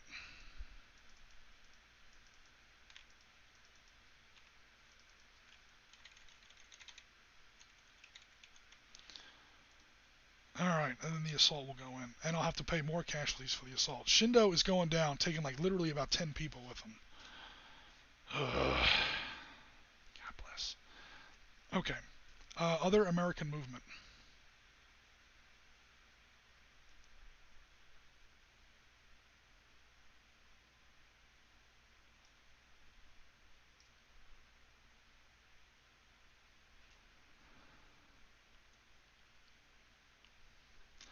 He's already taken opportunity fire.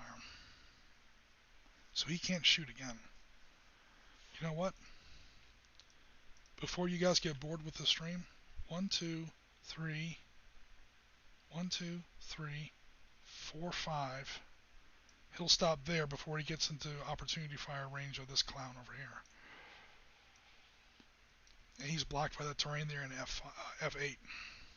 So we're going to have 2 assaults. If I'm going to pay blood for this mission, I'm going to pay for it at least for a damn reason. He fired, they all fired and did nothing. They fired and did nothing. I can't believe you missed that shot, Waterman. God damn it. Oh, I got another whole platoon down here, I forgot. Cool. 1, 2, 3, 4, 5, 6. 1, 2, 3, 4. Pierce's platoon down there in the south. We're going to try and flank around these Japanese positions and maybe get this victory hex down here. Okay. So, now we're going to go ahead, because I think I'm going to be able to take this victory hex up here, almost uncontested. I might take some long-range counterfire. I'm about to take this one, although God bless if I paid for it. If Pierce's platoon can take this one down here, at least I'll have fulfilled my immediate victory conditions. Again, 3 out of 5 total of these hexes I have to take. Oh, and Jen is bringing me in some tea. Thank you, Jen. My voice must be getting bad. Alright, let me make sure I didn't open up myself to any new opportunity fire. No. These guys have already fired. These guys have already fired. The one mercy of opportunity fire is, you can only fire once a turn. Oh! Here, Jen has brought in my mascot. We're going to see if this is actually going to help at all. Alright, so Jen has brought in my my American Bald Eagle. We're going to see if this guy helps. I doubt it, but you never know. Although that's not fair. We should have like a Japanese fox or something. That way, we don't want the game to be unfair in any way. America, Laughing Boy, America is winning right now, Laughing Boy, but we are paying like, what would we call it? Black Watch level casualties. We are paying we're paying like 40k kind of casualties here. Yeah, Shindo has killed a lot of, Shindo has already wiped out half an American squad, so that's going to be at least 4 killed or wounded there. He's pinned down the rest of the squad, and now when Mace's platoon actually conducts the assault, because Shindo survived Waterman's fire earlier, Mace is going to have to pay the full bill for taking that hex. That's going to be there's one infantry unit in the hex. Shindo himself does count as an infantry unit in the hex, and he's going to have to pay 4 more casualty points for taking the bunker. Because it's number of infantry units, even if it's a successful assault, the cost of it is always equal to number of infantry units plus the terrain bonus that's in the hex. So +4 is the terrain bonus for a bunker. It is a victory hex, so I do, understand paying a lot for it, but good grief. If Waterman had rolled a 6 instead of a 7, that would have saved at least 8 or 9 Marine lives or heavily wounded. That would have saved a lot. But it did not happen, so such is life. Let me take a drink here because I'm losing my voice. Alright, so enough talk. Let's get to the assaults. Shindo has 4 points. Mace has 1, 2, 3, 4, 5, 6, 7, 8, 9. Wait a minute. 1, 2, 3, 4, 5, 6, 7, 8, 9, 10, 11, 12. Because there's a BAR in there, I think. An extra BAR. Yep.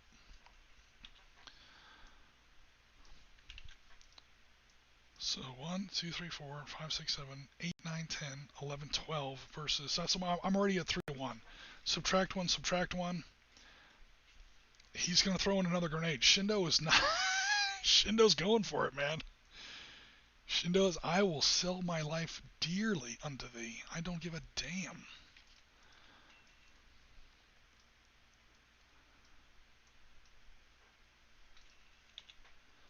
Alright, my Excel is suddenly shitting the bed. Alright, that means Mace is going in there with 2 grenades. I can technically spend 3 grenades because I'm going in there with 3 infantry units. So, okay, -1 for grenade, -1 for Shindo, that's 2. -1, or I should say +1 for Mace, +1 for grenade, +1 for grenade. So the Americans get to add 1 to their kill number here. 3 to 1. 3 to 1 is a 9 down kills on 2d10 or 2d6, so I'm probably going to kill him. Again, I have already +1 because of my additional grenade, so now I have to roll a 10 down. Shindo, you can kiss my ass. Shindo, you suck. Okay, that's all I'm going to say, Shindo. Now, Shindo defeated that assault. Actually, not kidding. Oh my god. Now, alright. Oh jeez. Alright, so a failed assault works like this. Number 1, I don't get the hex. So, that's that. I don't get the hex. I pay the normal casualty points, which is terrain bonus, number of infantry units, plus the degree by which I failed the assault. I failed the assault by 1 point. I needed a 10, I rolled an 11.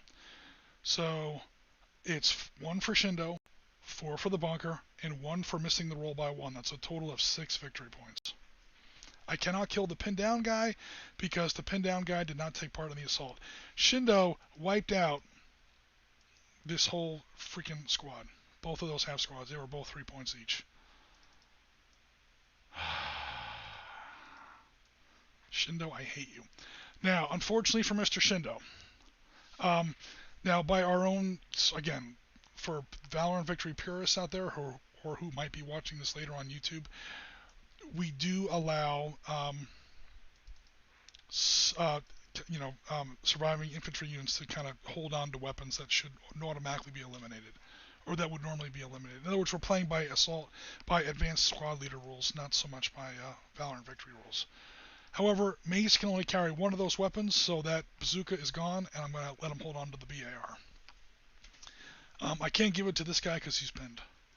Again, I'm already being a little loose with those rules on that part, but it makes it just a little bit more fun. I mean, Shindo got it, so Mace is going to get it with the BAR. Okay, grenades gone, grenades gone, grenades gone.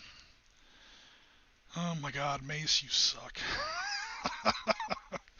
No, it's not your fault. The dice kind of crapped out. And he did actually kill Shindo, because Shindo has to pay casualty points equal to the total number of infantry units that were in the attacking force. There were 3 Mace and 2 half squads. That half squad that's pinned down does not count. So, he has to pay 3 casualty points. There's only 1 casualty point in that hex. So Shindo, at long last, Shindo, you have done your duty for the Emperor. I'm not even going to kid you, but yeah, you're finally out. Now, it is still technically considered a failed assault. Ergo, Mace does not get the hex. So I don't know if he's going to be able to get in there, and if the Japanese might even be able to retake that bunker. That would really piss me off. But it's technically possible. Alright, we have one other assault in the works, and for this one I am throwing in Mr. Satchel Charge. Because I've got to do something here. The Americans are literally being ground into a pulp. Okay, so the Marines are coming in with 1, 2, 3, 4, 5, 6, 7, 8, 9, 10, 11. Did I get that right? Yes. 6 plus 5, because there is a flamethrower in that stack. Come on. Pretty please. Boom. Alright. So that's going to be a grand total of 11. Plus 16 for the satchel charge. Yeah. Now, the Japanese are going all in. There are 3 Japanese units in that hex. God bless. Excel problem. There we go. The Japanese have 3 infantry units in that hex. Half squad, full squad. This is, Sarazawa himself. This is one of the reasons why sometimes it's good to split your squads. If there was a full squad and an officer in there, you don't want to get to throw 2 grenades. But because there's a officer and 2 half squads, that is, your unit is now pointing in more directions at once. You have more fields of fire. You're actually going to be able to do a little bit more damage, albeit, smaller numbers. But what this basically means is, if I can get the goddamn map to sit still, okay, is 3 grenades. This is the last 3 Japanese grenades on the table. So the Japanese are really going all in on this line of defense. Now, the Americans have 1, 2 infantry units in that hex. Okay, one of them has to throw the satchel charge, because I want those 16 points. That means I can only throw in 1 additional grenade. This assault might not go well, especially the way I keep rolling. Marines, you're embarrassing me with your dice rolls. Okay, so the Marines have 1 plus 3 plus 2 plus 5 plus 16 for the satchel charge is 27. The Japanese have 1, 2, 3, 4, 5, 6, 7. So we're going to round that up to 4 to 1. Subtract 2 for American leaders and grenades, subtract 4 for Japanese grenades and leaders. So it's 10 down to an 8. I need to roll an 8 or less on 2d6. Snake Eyes! Snake Eyes. Not only did we win that assault, we have possible Valorous American units. Gone, gone, gone. Satchel charge, unfortunately, used up. Alright, the Marines spiritually heard I was talking trash about them a little bit, and they finally decided to start, winning some battles here. Unfortunately, I'm pretty sure that wiped out the American squad that did the assault. 1, 2, 3, 4, no, 1, 2, 3, because the machine gun itself doesn't count. 3, yeah, they're wiped out. So no one's valorous. Again, Butcher's Bill is terrain bonus plus number of infantry units in the hex. There was 3 infantry units in there, 2 half squads plus Sarazawa himself. Plus I have to add 2 for that for the cave.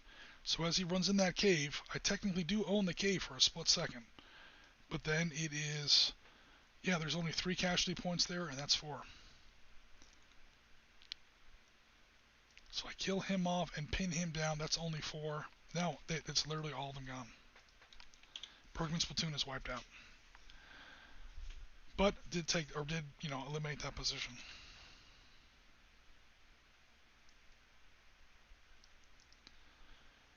Okay, enemy units, or I should say American units that did not do assaults now get to do assault movement. 1.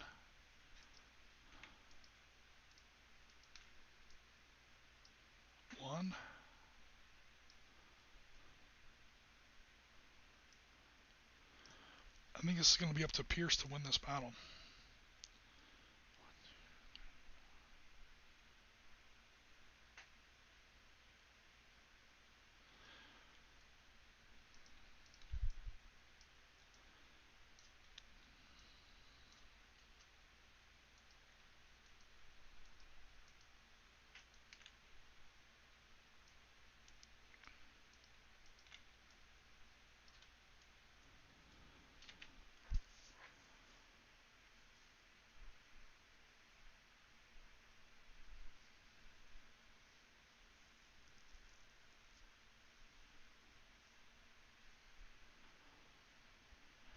Yeah, we're going to have to assault that complex again. Alright, so just to wrap up the American turn here super fast, Mace is going to try and rally that one unit that's underneath his, that's in his stack. 6 becomes a 7, becomes an 8 because of Mace. 7, he manages to rally him.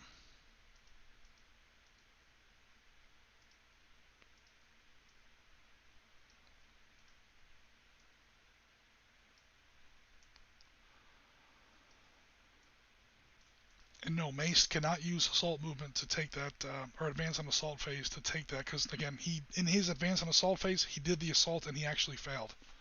Shindo did technically defend that hex. So technically, the reason Mace isn't just running in there and taking that hex is, number 1, he has to put what's remaining of his squad back together, and number 2, Shindo is probably still alive in there. He's literally bleeding out. So for all Mace knows, that hex is still occupied, but that's about to be over. All right, so that's it for American turn 2.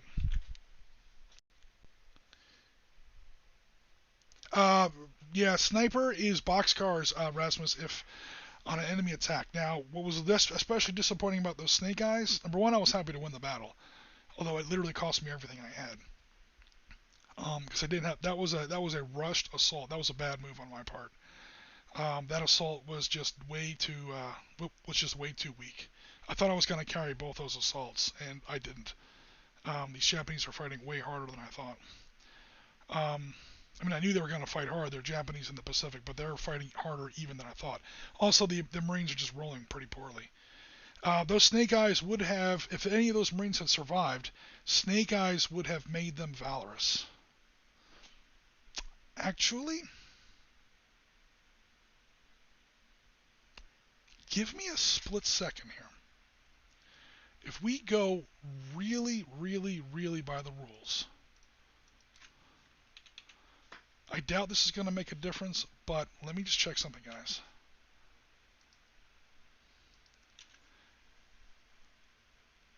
The reason this is important is we have Japanese troops here within 4 hexes via cave complex. They might try to retake the cave via underground tunnels. So they rolled Snake Eyes on that chart. That was on camera. Everybody, well, okay, that was a different roll. But before, when the actual assault, we rolled Snake Eyes. When you roll Snake Eyes on an attack, it's the best roll you can get. A natural Snake Eyes, obviously. You can get what's called valorous. So it's 6 or less for officers, 7 or less because he is elite, and -1 because he is, oh no, never mind. It's just going to be 7 or less because he's elite. So let me see if Bergman can become valorous. An 8, he just missed it.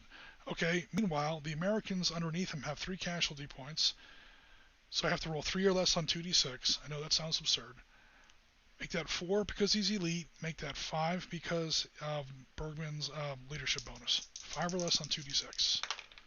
6. Okay, so they both missed it by 1. Okay, never mind. The reason I went through that is that if they had become valorous, one of the properties of valorous units is that they basically get free casualty points. If they became valorous in the course of that assault, technically speaking, they get the bonuses of being valorous when it comes to pay for the price of that assault. And some of them might have survived, but they both missed the roll. Again, I'm missing a lot of rolls by 1 here. This is a heartbreaking game for the Marines. And so the original result stands. There was a possible way for them to get out of it if they had rolled just a little bit better, because they did have the benefit of that valorous check, but they blew that anyway, so no worries. Okay, so we're back to the Japanese roll.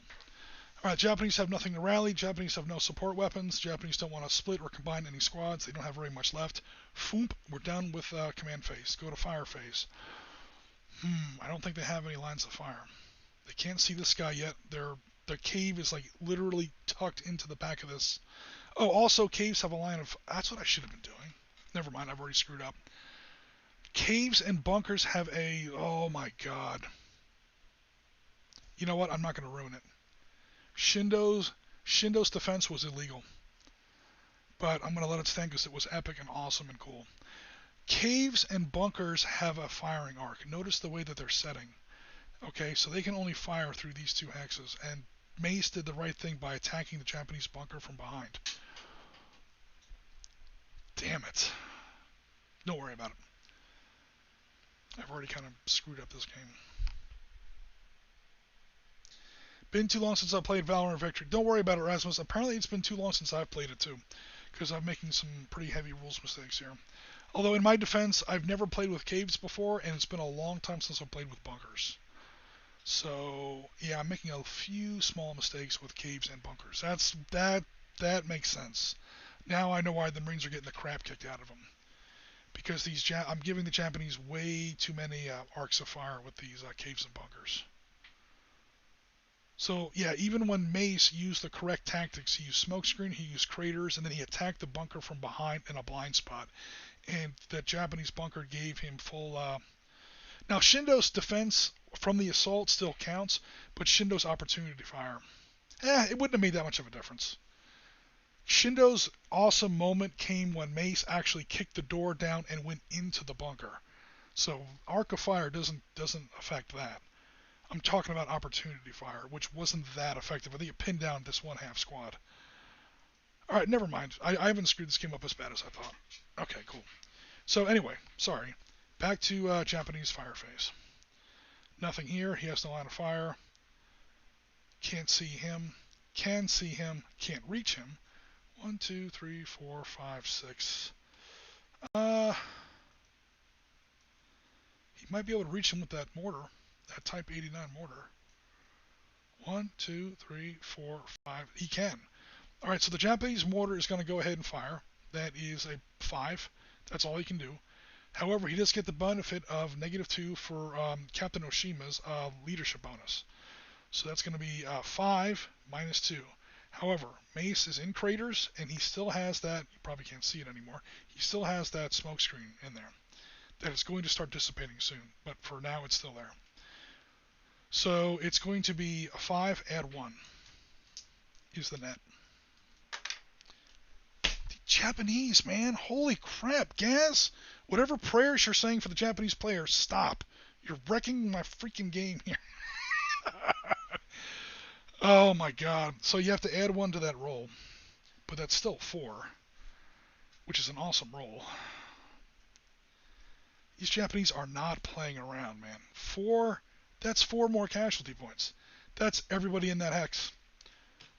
There's only a half squad and Mace himself. That mortar strike just wiped out that American hex. Thanks, Oshima.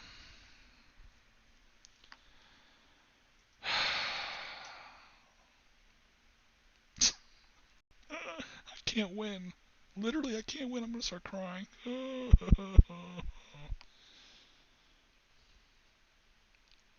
Yeah, Gaz says earlier, I think the Japanese would be happy with that. There's nothing in this game that the Japanese would not be happy with. Oshima just dropped a mortar shell and landed like right on top of Mesa's helmet and wiped him out. Oh my god. All right, well that's it for Japanese fire phase. I can't say that was a terribly bad one. Japanese movement phase. I'm going to use the first of all I'm going to ungroup these two counters in Excel, and then what I'm going to do is I'm going to detach one of these here. He's going to go through the tunnel that connects these two caves, and he's going to pop up here, just to make the Americans assaulted again, just to make the Americans repay for that hex. Even though it's only 4 guys, they're basically doomed. They take their last shot of sake before they go. But what that winds up being is, no matter what, you can have like a single guy in there. It doesn't matter. The point is, if you have to assault that hex, you have to pay that infantry cost plus 2 for the cave. That's another 3 casualty points. Alright, any other Japanese movement? I don't think so. Actually, I'm going to move here just to make the Americans pay for that victory hex if he takes it. The Americans will take opportunity fire because most 1, 2, 3, 4, 5. The Americans will take opportunity fire while he's doing that. But that's going to be it for Japanese movement. Okay, opportunity fire is, number 1, I have no line of sight. Number 2, it was underground. So there's no opportunity fire for that movement here. There will be some for this little bit that took place down here. It seems suicidal, but again, the Japanese are just trying to make sure that the Americans have to pay for that victory hex. Alright, so 1, 2, 3, 4, 5. I'm within range for most of my units here. 1, 2, 3, 4, 5, 6, 12. That flamethrower is not in range. Flamethrowers are range 1 weapons, so I can't use my most powerful weapon there. 8 and 6 is 14. Minus 1 for pierce, plus 1 for shooting through dead trees. So it's 14, no penalties. Webcam. The Americans can't complain about that. 3, I'm sorry. That, I'm pretty sure, wipes out that half squad. There's only 2 casualties there. Boink. Okay, no other Japanese movement. Valor and Victory is one of those games that I like. It gets the Oriskany seal of approval for a number of reasons. Number 1, because it's free. But in all seriousness, you do most of your shooting during the enemy's turn. Way too many war games. I know I've been on the soapbox before, but any war game that allows you to move and shoot in the same turn, there are exceptions, like super modern tanks or whatever, aircraft obviously, starships or whatever, but most land-based war games that allow you to move and shoot in the same turn, that's not how combat works. You're not, running down the field firing that M60 from the hip like Rambo. That's not how actual combat works. You have to divide your squad, and here hopefully Gaz can back me up. You have to divide your squad into 2 fire teams, and one side is shooting, sitting still, and the other side is your maneuver element flanking around that enemy position to take that target. It's either movement or firing. So you do most of your movement in your turn, and you do most of your shooting in the enemy's turn. Panzer leaders like that. The Centurion was like that. Valor and Victory is like that. Advanced Squad leaders like that. Most good old games enforce that rule. There's not a lot of that nowadays because people want people to play their games, so they make them easy and not challenging. A soapbox for another day. I would really like to get this as a Japanese player. I would really have liked to get this half squad that was here, 1, 2, 3, 4 through this tunnel, and then 1, 2 into that bunker. If there was an officer there, he could have done it, and then make the Americans pay twice for that bunker. That really would have pissed them off. The Americans have already dropped a whole platoon on that stupid bunker. But without a whatchamacallit, Without an officer, your movement rate is only 4, and he spent it all just getting to that cave. Okay, so that's going to be it for Japanese movement. American defensive fire. He can't do anything. He's already fired. What else do we have here? We have a little bit of defensive fire. Can't see, because he's right behind the ledge. Can see a little bit there. Is it even worth it? 6 plus 2, or 6 with a 2 penalty. I'd have to roll a 5 or less. No, on my luck, I'd roll for a Japanese sniper.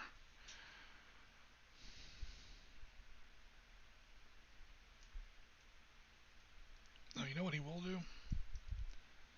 He will drop some smoke.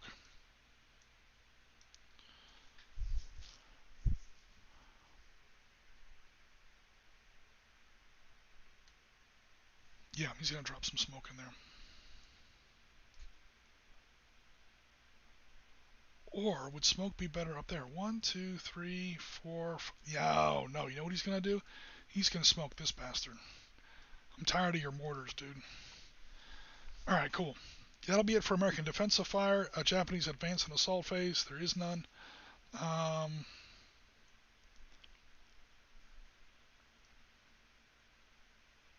he'll do this. And that's going to be it for Japanese turn 2.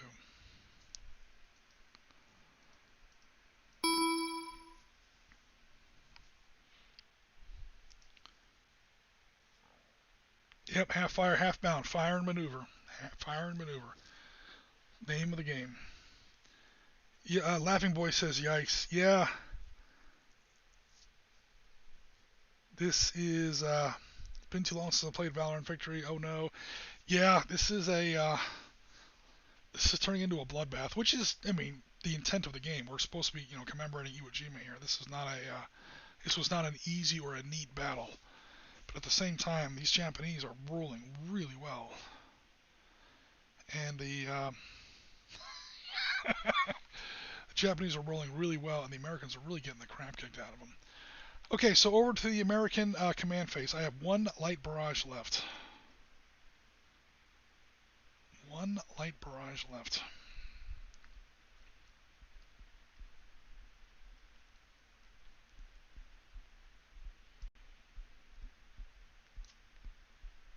He's going to put it up there. Let's see if it hits.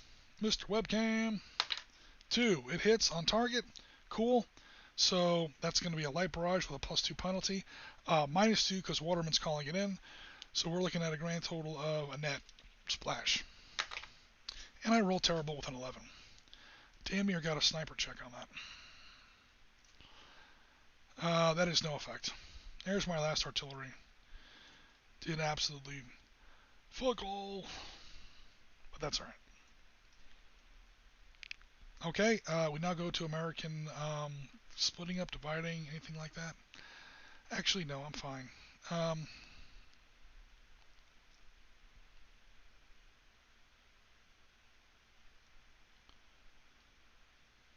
So now we go to American fire phase.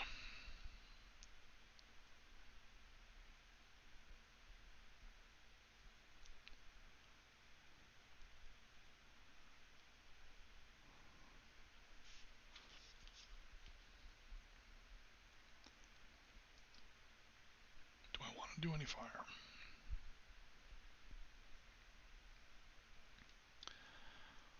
No, I'm going to go off to movement. Okay, American movement phase.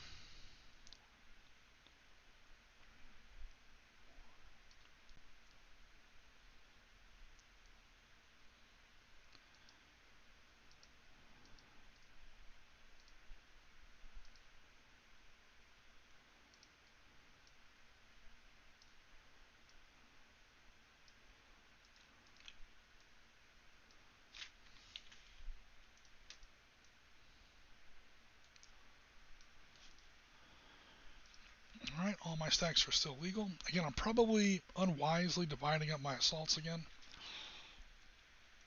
Alrighty. But I gots to do it.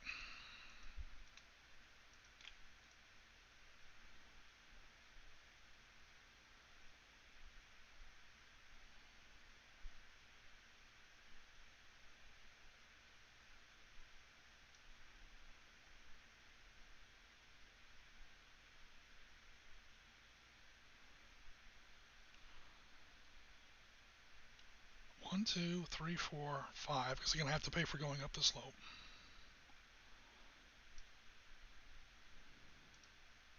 You know what else I screwed up? That Japanese fire had to go through those dead trees. That would have been another -1 when I landed on Mace. So, you know what? Yeah. I'm probably, as bad as things are going for the Americans, I'm probably making rules mistakes that are making it even worse. It's like the second or third time Mace got screwed over by me not paying attention to how this works. Opportunity fire from Shindo's bunker. What else? Yeah, not counting those dead trees when Oshima dropped a mortar on Mace last turn. But that's okay.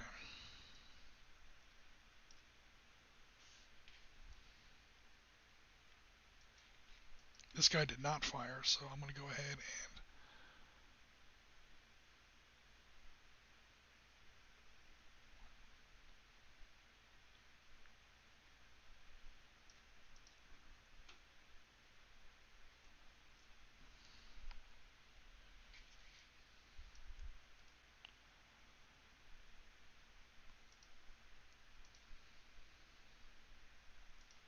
Mace should really be up. Mace and that half squad should be alive right now, but or at least pinned instead of killed. Okay, so the Americans have 1 victory hex, 2 victory hexes. They're about to take a third, hopefully, in that assault. And that's going to give them most of the, or at least the 2 flanking pieces of high ground and the central bunker. That gives them control of most of the board. I don't think they're going to take these final approaches to Suribachi, to the Suribachi summit. But again, this is why it took 4 days to take this mountain. And I mean, the issue isn't settled yet. We're going to see how much it costs. But for now, we're going to go ahead and do some Japanese opportunity fire and so on. So again, that's going to be it for American movement. We're now going to go ahead and do Japanese. Excuse me. Oh, wait a minute. This movement, he's staying in there. Because notice there's a Japanese guy still here in this cave. Okay, if by some weird grace of God this assault fails or whatever, he can actually go 1, 2, right underneath the Americans tunnel complex, 1, 2, 3, 4, and pop up in another cave if that cave is not occupied. So the Americans are having to leave little garrison units, so to speak, watching these cave entrances until they can secure all these cave entrances and actually shut down this tunnel complex in its entirety. So it's turning into a bit of a bloodbath here for the Americans. Also, the Americans can't attack with everything they have, even though that's not very much left because they've taken a lot of casualties. But on top of that, what was I going to say? We're looking at, I'm having to secure my rear areas, make sure the Japanese don't exploit their tunnel complex. That's literally underneath our feet. Okay, so that's it for American movement. Now we do Japanese opportunity fire. So here comes Oshima, who has a total of 1, 2, 3, 4. He is in range himself. So I'm looking at, Oshima's up here. I'm sorry, Captain Oshima. This is the actual Japanese commander. 1, 2, 3, plus 5 for the mortar is 8. He's firing through smoke. And he is in arc. I made sure of that this time. So I'm not cheating again for the Japanese. Barely. He is barely in arc. Okay, so he has to add 2 to the roll, subtract 2 from the roll for his, his leadership bonus, plus 2 for the American smokescreen. So that comes out in a wash. 8 plus 0. Here comes another snake eyes for the Japanese. Because they are in it to win it. I take that back. Here comes 10. Oh, I'm sorry. I did not cheat. That was a 10. I hit it with my finger. Alright, so that's no effect on this rifle squad up here. We have 2 versus Waterman squad. Now 2 negative. There's no officer in there, but he gets -2 because it's point blank opportunity fire in the open. He has no grenades left, so he has to just roll his basic. So it's the smallest row in the game. He does, however, get to subtract 2 from his die roll, and he rolls a 9. So that is a 9 becomes a 7. That might actually be a casualty point. But he just barely missed.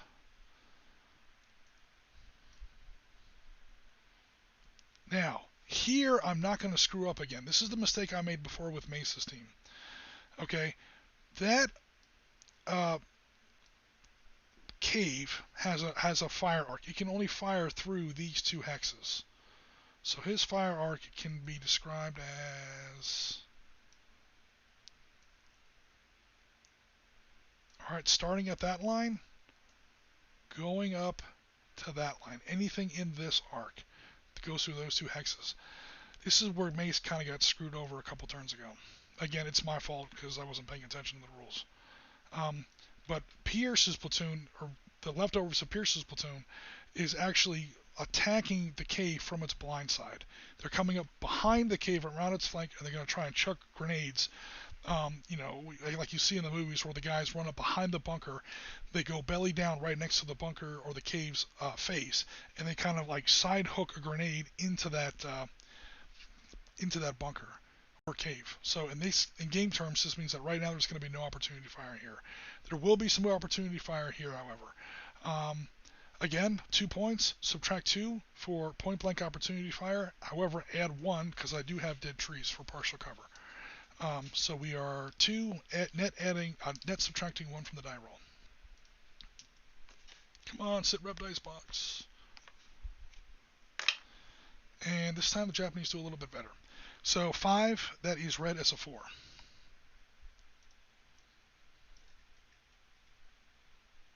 That is 3 casualty points. Good grief, man. Ugh.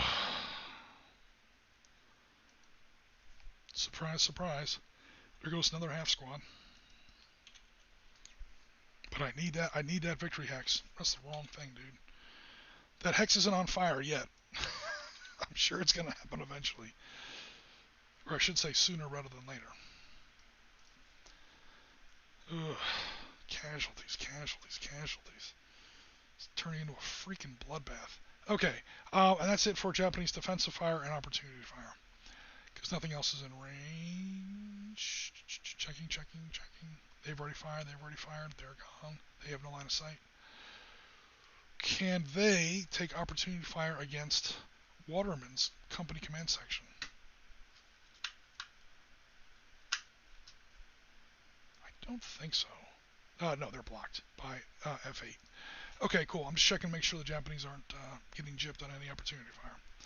Okay, American assault phase. 2 points. First is 1, 2, 3, 4, 5, 6, 7, 8, 9, 10, 11, 12, 13. We are on 10 to 1.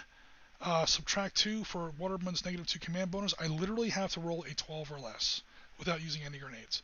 I cannot fail that roll, so I'm just going to go ahead and take him off.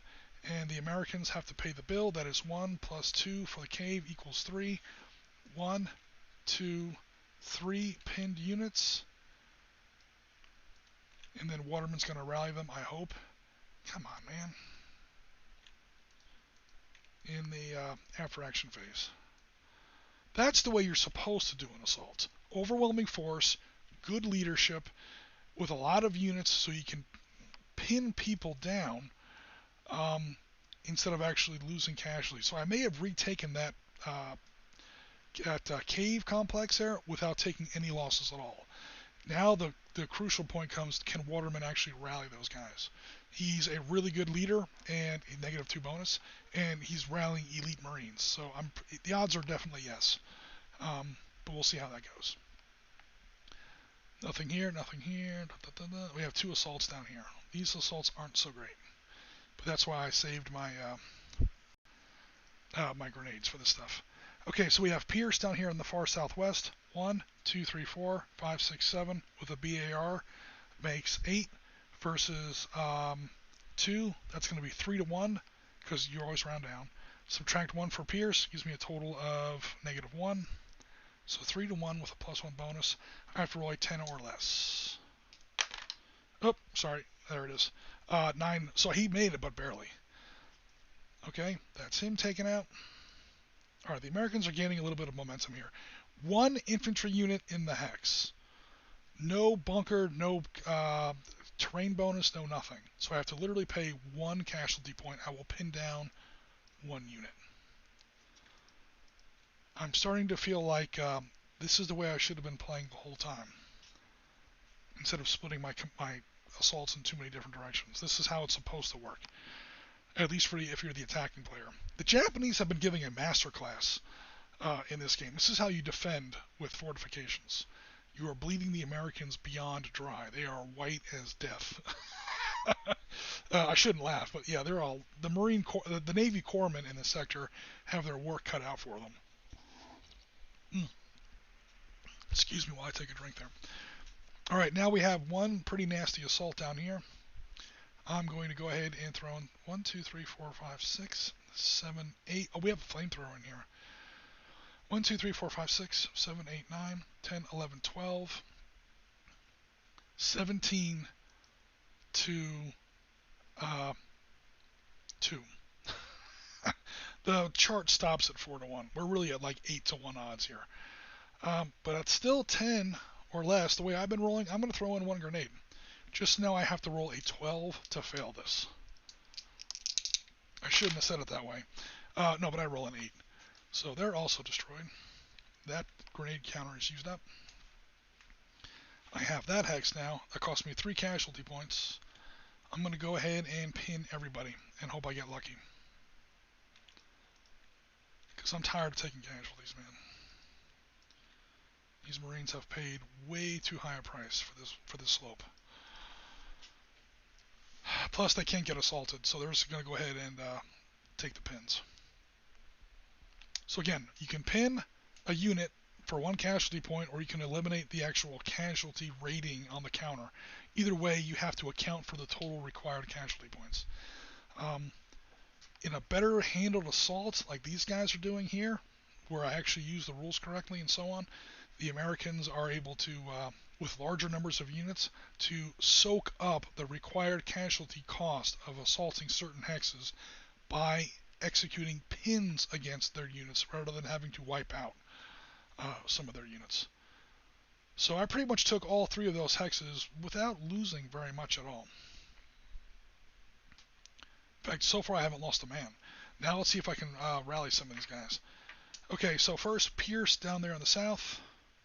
He has to roll to rally that half squad that's pinned down. An 8 or less. And he rolls a boxcar, so no. Now, before anyone gets excited, that was not an anti-firepower personnel check. So it wasn't a shooting check, so no Japanese sniper arrives. If you ever have to roll boxcars, then's the time. Okay, and then these guys over here. Okay, these guys have to roll 7s because 6 is the normal number. Elite becomes a 7. However, there are no officers in there. So full squad fails. Half squad succeeds. Other half squad fails. Damn, these dice suck.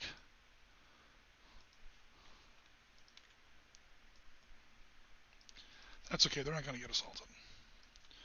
Okay, Waterman. He has to roll a 9 or less. Again, 6s become 7s for elite, -2 for -2 bonus. For his leadership, we're looking at a total of 9 or less. He has to make 3 checks to rally these 3 half squads. 9 or less. That's 1 success. That's 2 successes. I wish this thing would stop moving. And, okay, that whole platoon, or it's not really a platoon anymore. It's one realistic Marine Corps historically accurate squad. What most armies would call a squad and a half. And I think that's it. That concludes American turn 3.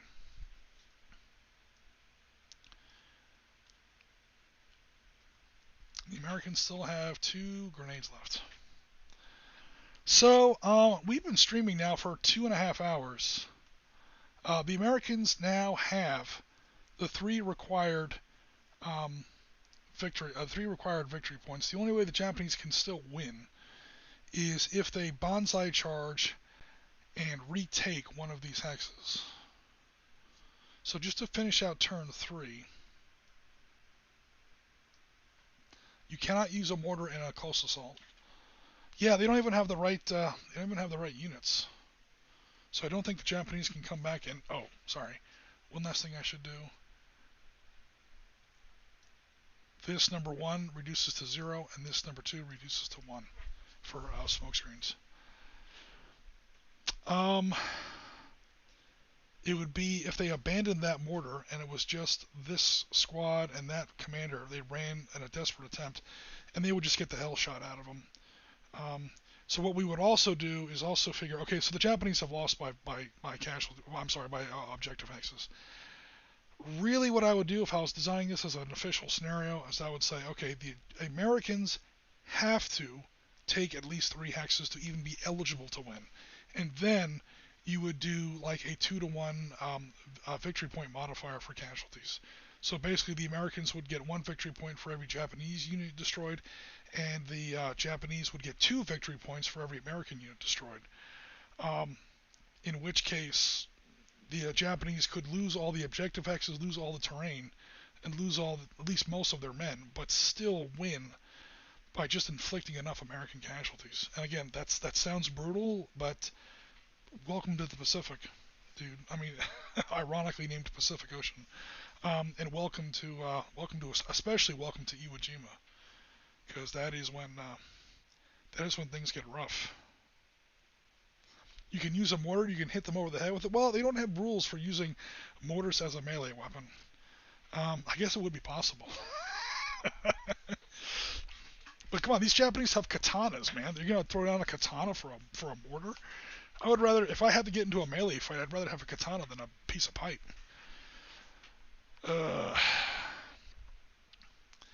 Okay, so just to kind of wrap things up here, Japanese turn 3. They're not going to do any command phase. They only have 3 stacks left. The Japanese are pretty much on their last legs here. Yeah, this is where both sides are just kind of slow down and steady down. The Japanese have no real point in attacking the Americans because they're just going to get machine gunned to death. And the Americans have taken their 3 their 3 required victory hexes, and to take more would just cost them more losses and thus give the game to the Japanese player. So this is why you read about in books where patches of ground took months to take. This is why, you might have a successful breach of a German or a French or a British trench in World War One, but it didn't exploit past that or whatever. This is part of the reason. The game actually does a pretty good job without hamstrung rules or straitjacket rules. Oh, sorry, you have to do this, you have to do that. It actually organically enforces certain tactical doctrine. Like, okay, the victory conditions say the Americans get 1 victory point for every Japanese unit eliminated, and the Japanese get 2 for every American unit eliminated. The Americans have to take at least 3 objectives. The Americans have done that. Why are the Americans going to attack anymore? The Americans are going to hold up and wait for the American battleships or not Air Force, the Navy, to come over here with more bombers and work this mountain over some more, and they're going to attack this again tomorrow. Meanwhile, the Japanese are like, we have to inflict in order for us. We've already lost our 3 victory hexes, so we can't beat the Americans that way. The only way we can beat the Americans is A, retaking a hex. Good luck. The only one that's even slightly vulnerable is this one. And just no. 1, 2, 3, 4, 5, 6. No. They wouldn't be able to take it until next turn. They could attack it right now with just these 2 units. Guess how likely that is? They're going to get opportunity fire, opportunity fire, opportunity fire. They're going to get the hell shot out of them over here. The Japanese bonsai charge, that shit never works. Read about it in books.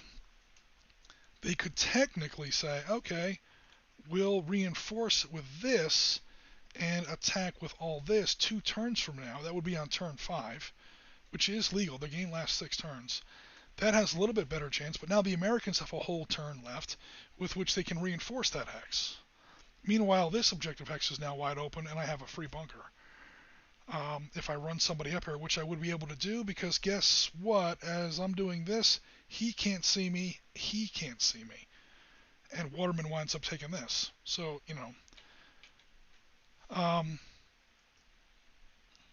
and okay, you might knock out some more American units and thus cause more victory points for the Japanese that way, but you're going to lose a lot more than you take. Or I should say, you're going to lose a lot more than you inflict. So, one thing that Kurabayashi did as general of Iwo Jima was he said, look, we are going to let the Americans land. Bonsai charges are expressly forbidden. There were still some against his orders, but near the end of the battle, but this is still near the beginning of the battle. He's like, no more throwing away your lives. We spent a year digging these caves, building these bunkers. Damn it, we're going to use them. Make the Americans come to us. And the most important tactical consideration from a historical standpoint, to as far as whether or not we should continue the game, is we've now been streaming almost over 2.5 hours. So let's not forget the most important thing. And I know you guys have other stuff you want to do. So if the Americans kind of called it here, I honestly don't know whether or not they would have won or lost. So let's quickly go through this and see what would have happened. I'm going to count what the Americans have left. Where's my little pen here? And we're going to see, and we're going to subtract it from what they started with, and we're going to see how many they lost. All right, so the Americans have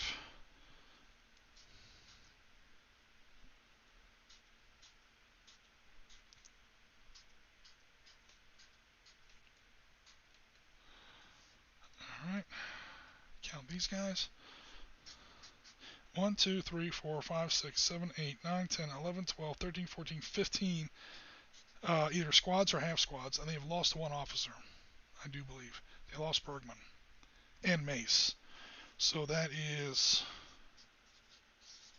2 officers down. Although, again, what happened to Mace was kind of a rules mistake. I kind of screwed that up. They started off with 1, 2, 3, 4, 5, 6, 7, 8, 9, 10, 11, 12, 13, 14, 15, 16, 17, 18, 19, 20, 21, 22, 23, 24. They started off with 25. So they lost 10 squads or half squads. That's 20 points. And they lost 2 officers. That is 24 total points that the Japanese have brought against the Americans. The Japanese, meanwhile, started off with 1, 2, 3, 4, 5, 6, 7, 8, 9, 10, 11. Wait. 1, 2, 3, 4, 5, 6, 7, 8, 9, 10, 11.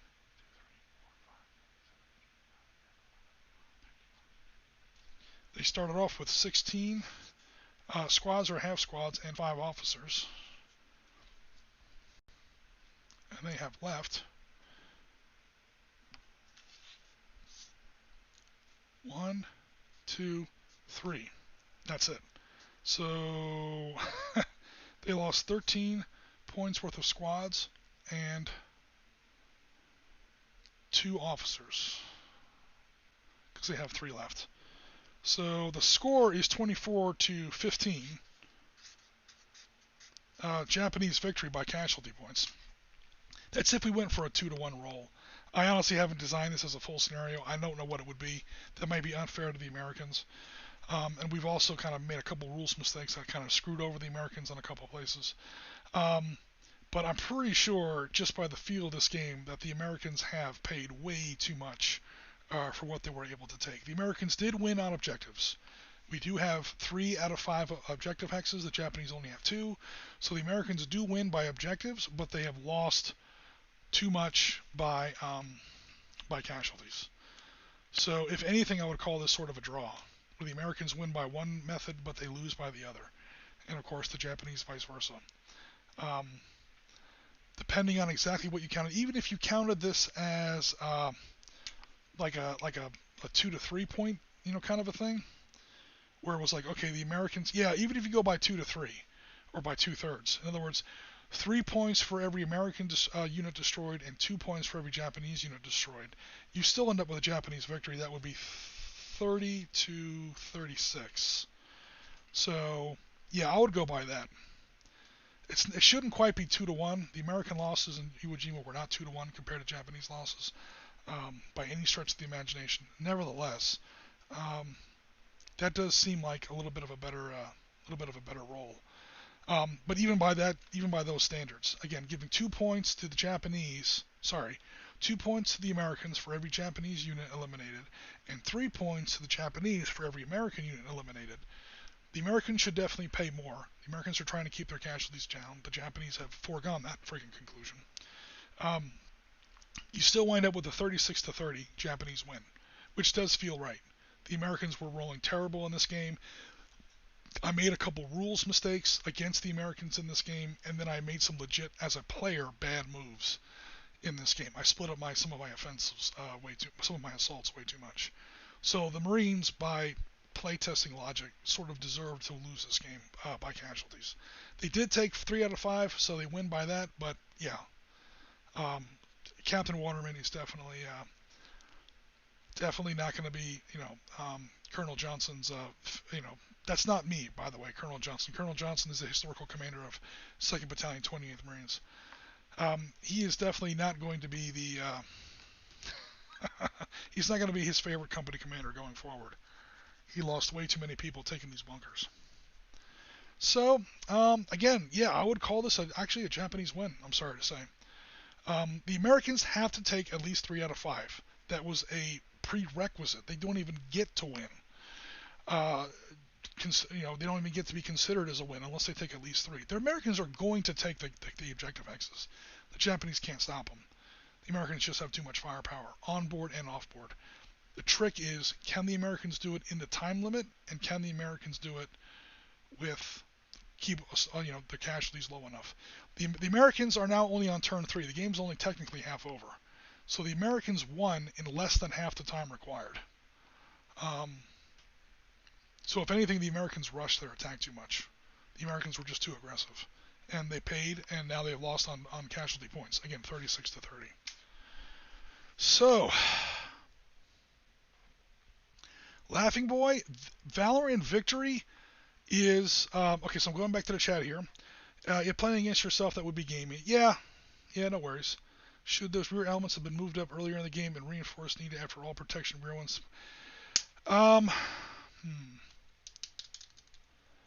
Yeah, let me think here. A body mortar is definitely doable. Cool.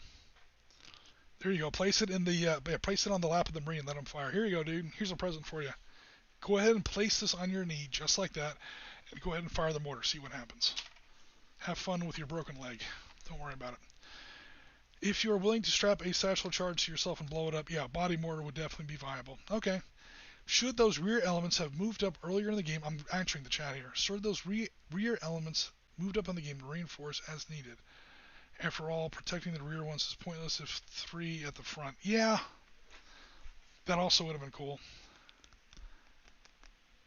That's probably a good point, I guess. I did a little of that, but probably not enough for the Japanese.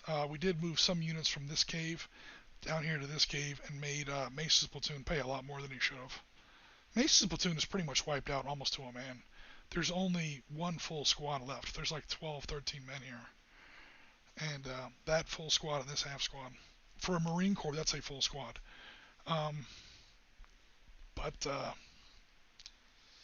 Yeah, what else? Where else could we have done that? We did that up here. We kind of made the Americans pay for this, or at least assault this hex twice. So, yes and no. But, yeah. They did it a little. Could they have done it a little bit more? Yeah, probably. They probably could have done it more, especially if the Americans had been a little more, had taken their time a little bit in assaulting that frontal line of objective axis. But yeah, I see your point, and it's not a bad point at all. Playing against yourself would be gamey. Well, yeah, it is also just a demo game. This is also, and again, this is all gamed out in Excel. So I literally just save the file as a workbook, and I tuck it away somewhere. So if anyone else ever wants to try this live, it's already designed. It's already play tested. We already know how it's going to go. So I usually like to play the game against myself at least once, just to make sure that it's kind of balanced. And then I tuck it away, and I build up a file of this stuff where I have dozens of these scenarios pre-built. Thanks again for the game, Laughing Boy. Laughing Boy says maybe one day I'll get a play. Laughing Boy, anytime you want. All you got to do is have an internet connection, and we can agree on a time. I can send you the rulebook for this, for Darkstar, for Air War C21, a bunch of other stuff. Valor and Victory is a good game for people in the miniature gaming crowd, because it's a roughly miniature gaming scale as far as like number of troops and the tactics and the kind of stuff. It's just a way that you can play online without getting around a table. You can also build armies in like 2 days. Draw the map in like 2 days. Draw any kind of scenarios you want. It's super easy. Of course, it never looks as good as a miniature table, but it's pure game. Whereas miniature gaming is, I guess, 50% game, 50% hobby. This is pure history, pure tactics, pure mechanics, pure strategy, because obviously you don't spend any time, painting miniatures, obviously. But Shindo MVP? Oh, totally. Shindo totally MVP. He had one illegal opportunity fire phase, and we did semi-cheat, but it didn't really matter, and allowing him to hold on to that HMG when that HMG crew was killed. But it did make a difference. And that illegal opportunity fire only pinned down half a squad. That did make a difference. The real kick-ass moment for Shindo was when Mace failed that assault check, and that was totally legit. There was no rules mistake there. That was just kick-ass die roll and Shindo just being a badass. So yes, guys, Shindo totally MVP. Rasmus's favorite is still the APC driving through the technical. I've got that game. I've got that game somewhere. Oh yeah, I think this was it.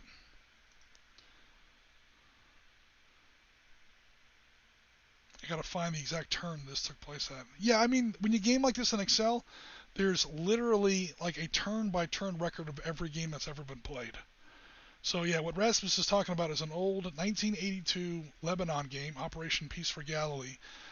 Israeli Defense Forces invading southern Lebanon through the Bekaa Valley and engaging with PLO forces near the Syrian border with Lebanon.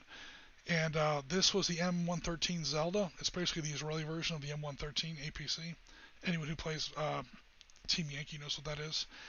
Yeah, pretty much did an overrun attack and smashed this this pickup truck with a whatchamacallit on the back, with a douche on the back.